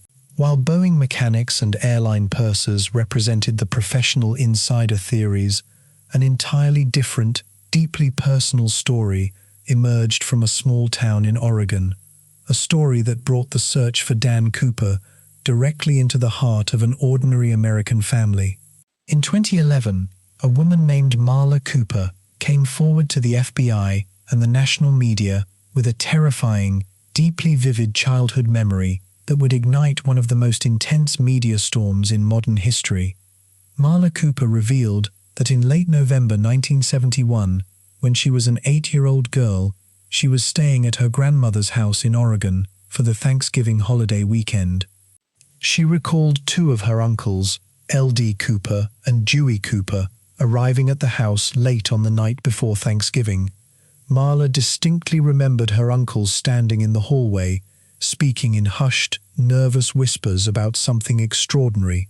She recalled seeing them working with sophisticated leather harnesses, nylon straps, and strange electronic devices. On Thanksgiving morning, November 25, 1971, the morning after the skyjacking, her uncle L.D. Cooper arrived back at the grandmother's house in a state of absolute physical shock. His clothes were soaking wet, covered in thick brown mud, and severely torn. His face and hands were bruised and scratched, as if he had been dragged through sharp thorn bushes or fallen through high tree branches. He claimed that he had been involved in a serious automobile accident on a rural road, but he refused to go to a hospital or call the police. Marla recalled that her uncle L.D. left the house shortly thereafter and vanished from her family's life for long periods. Years later, as she grew up and read about the D.B. Cooper skyjacking, she realized that her uncle's full name was L.D. Cooper, a name that matched the alias Dan Cooper used at the ticket counter in Portland. Yet within 4 years, tens of thousands of people from across Europe had sold their homes, an old guitar strap that had belonged to her uncle L.D., hoping that forensic technicians could extract latent fingerprints or DNA from the leather. Federal agents took Marla's testimony with extreme seriousness, spending months investigating L.D. Cooper's employment history, military background, and movements in late November 1971. For several weeks in the summer of 2011, national news networks declared that the FBI was on the verge of solving the nation's greatest cold case. The story of the 8-year-old girl and her bloody, mud-soaked uncle captured the imagination of millions of viewers across the world. However, as forensic scientists at the FBI laboratory in Quantico processed the guitar strap and compared L.D. Cooper's records against the master case file, the results were once again frustratingly inconclusive. The fingerprint patterns on the guitar strap did not match the prints recovered from seat 18E, and the DNA extracted from the leather yielded no definitive match to the sample on the tie clip. L.D. Cooper had died years earlier, leaving no deathbed confession, no canvas bag of cash, and no physical parachute behind. The FBI was forced to admit that while Marla's memory was vivid and sincere, there was no physical evidence connecting her uncle to Flight 305. The stories of Sheridan Peterson, Kenneth Christensen, and L.D. Cooper highlight the central, maddening paradox that has defined the D.B. Cooper investigation for over half a century. Every single high-profile suspect possesses a piece of the puzzle, yet no single suspect possesses all of it. Richard McCoy Jr. had the exact skyjacking method and physical skill, but had an airtight alibi for Thanksgiving 1971. Robert Rackstraw had the military intelligence background, the physical face, and the hidden codes, but lacked physical DNA evidence. Dwayne Weber had the chilling deathbed confession and the trip to Tina Bar, but his fingerprints failed to match.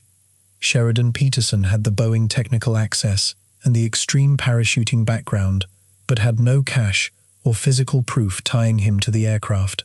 Kenneth Christensen had the Northwest Orient airline access and the unexplained sudden wealth, but was too short.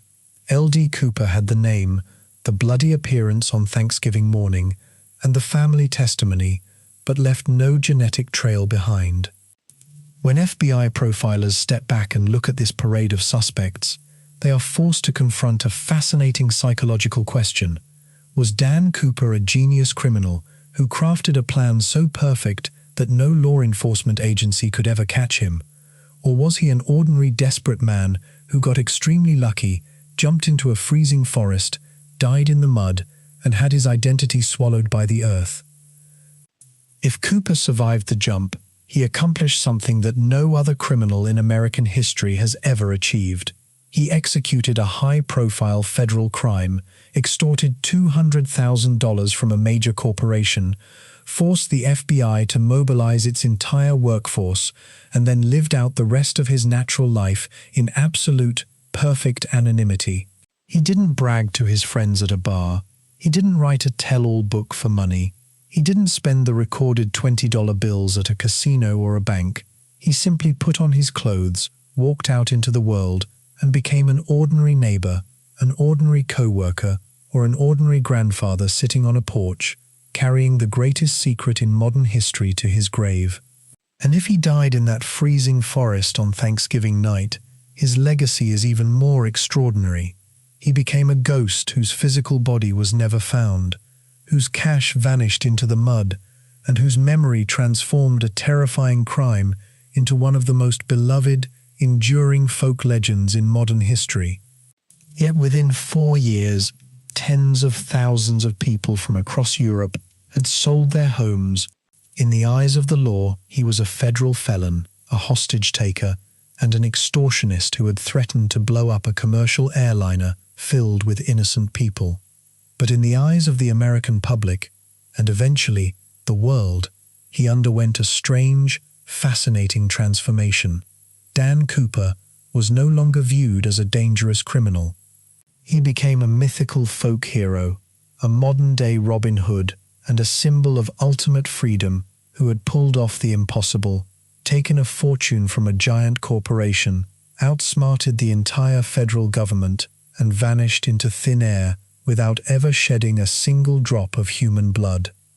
Part of this legendary status was born out of a simple mistake made by a tired newspaper reporter in the frantic hours following the skyjacking. When the news first broke that an airliner had been hijacked by a man named Dan Cooper, local police officers in Portland began pulling police records on anyone named Cooper in the Pacific Northwest to check for potential suspects. One of the individuals brought in for brief questioning was a local man with a minor criminal record named D.B. Cooper. A wire service reporter covering the investigation accidentally mixed up the name of the suspect with the name of the man being questioned, sending a breaking news alert across the teletype machines reading, the FBI is searching for a hijacker named D.B. Cooper. By the time the FBI clarified that the suspect had purchased his ticket under the name Dan Cooper, the media error had already circled the globe. The name D.B. Cooper had a crisp, mysterious, and unforgettable ring to it. It stuck in the cultural memory, turning an ordinary alias into an iconic brand that would be whispered around campfires, debated in academic classrooms, and featured in television shows for generations to come. The era in which the skyjacking took place played a massive role in creating the myth. The late 1960s and early 1970s were a time of intense social, political, and economic friction in American society. The nation was weary from the Vietnam War, citizens were growing increasingly distrustful of government institutions, and large corporations were often seen as cold, uncaring entities. Into this tense cultural landscape walked a man who seemed to embody a completely different set of values. D.B. Cooper did not use vulgar language. He did not wave a gun in people's faces. He was unfailingly polite to the flight attendants, offering to buy them meals, paying for his drinks with cash, and leaving generous tips on the serving tray. He spared the passengers from panic, ensuring they were released safely the moment his cash was delivered. To a public exhausted by social conflict, Cooper looked like a cool, gentleman anti-hero, a man who played a high-stakes game of chess against the system, won the game, and stepped out into the night. In the Pacific Northwest, the legend of D.B. Cooper grew into a celebrated regional phenomenon. Nowhere was this more evident than in the tiny, isolated mountain community of Ariel, Washington, a quiet town nestled deep within the green forests near Lake Merwin, right in the heart of the original FBI drop zone. Every year, on the weekend of Thanksgiving, the Ariel store and tavern hosted D.B. Cooper Days, a festival where locals, amateur sleuths, skydiving enthusiasts, and tourists gathered from across the globe to celebrate the mystery. People arrived wearing dark business suits, thin black ties, and dark sunglasses. They drank cold beer, listened to live country music, and entered D.B. Cooper look-alike contests. They debated flight paths, analyzed river currents, and shared wild theories about where the cache was hidden. To the people living in the shadow of Mount St. Helens, Cooper was not a terrifying figure of fear. He was a beloved part of their local folklore, a phantom neighbor who had chosen their dark woods for his miraculous disappearance. Beyond regional celebrations, D.B. Cooper infiltrated every corner of global popular culture. Musicians wrote ballads praising his daring leap into the storm. Hollywood filmmakers produced movies and television shows depicting his miraculous escape through the trees. T-shirts bearing his composite face and the words, "Where is D.B. Cooper?" were sold by the thousands. He was referenced in primetime dramas, comedy series, comic books, and video games. He became the ultimate blank canvas of American storytelling, a figure onto whom anyone could project their own dreams of escaping the mundane pressures of daily life, leaving their debts behind and stepping out into total, absolute freedom. However, while the public celebrated the romance of the legend, the aviation industry was forced to confront the terrifying reality of what Cooper had exposed. The skyjacking of Flight 305 permanently changed the mechanics, engineering, and security protocols of commercial aviation across the globe. Prior to November 1971, airport security was virtually non-existent. You could walk onto an airplane carrying heavy bags without ever passing through a metal detector, showing an ID, or having your luggage searched. Cooper proved to the world that an ordinary passenger could carry high explosives onto a plane and hold an entire airline hostage for cash. In response to the Cooper skyjacking and a sudden wave of copycat attempts that followed in early 1972, the United States government and the Federal Aviation Administration, FAA, issued sweeping security mandates that transformed air travel forever. Mandatory metal detectors and X-ray screening machines were installed at every commercial airport gate across the nation.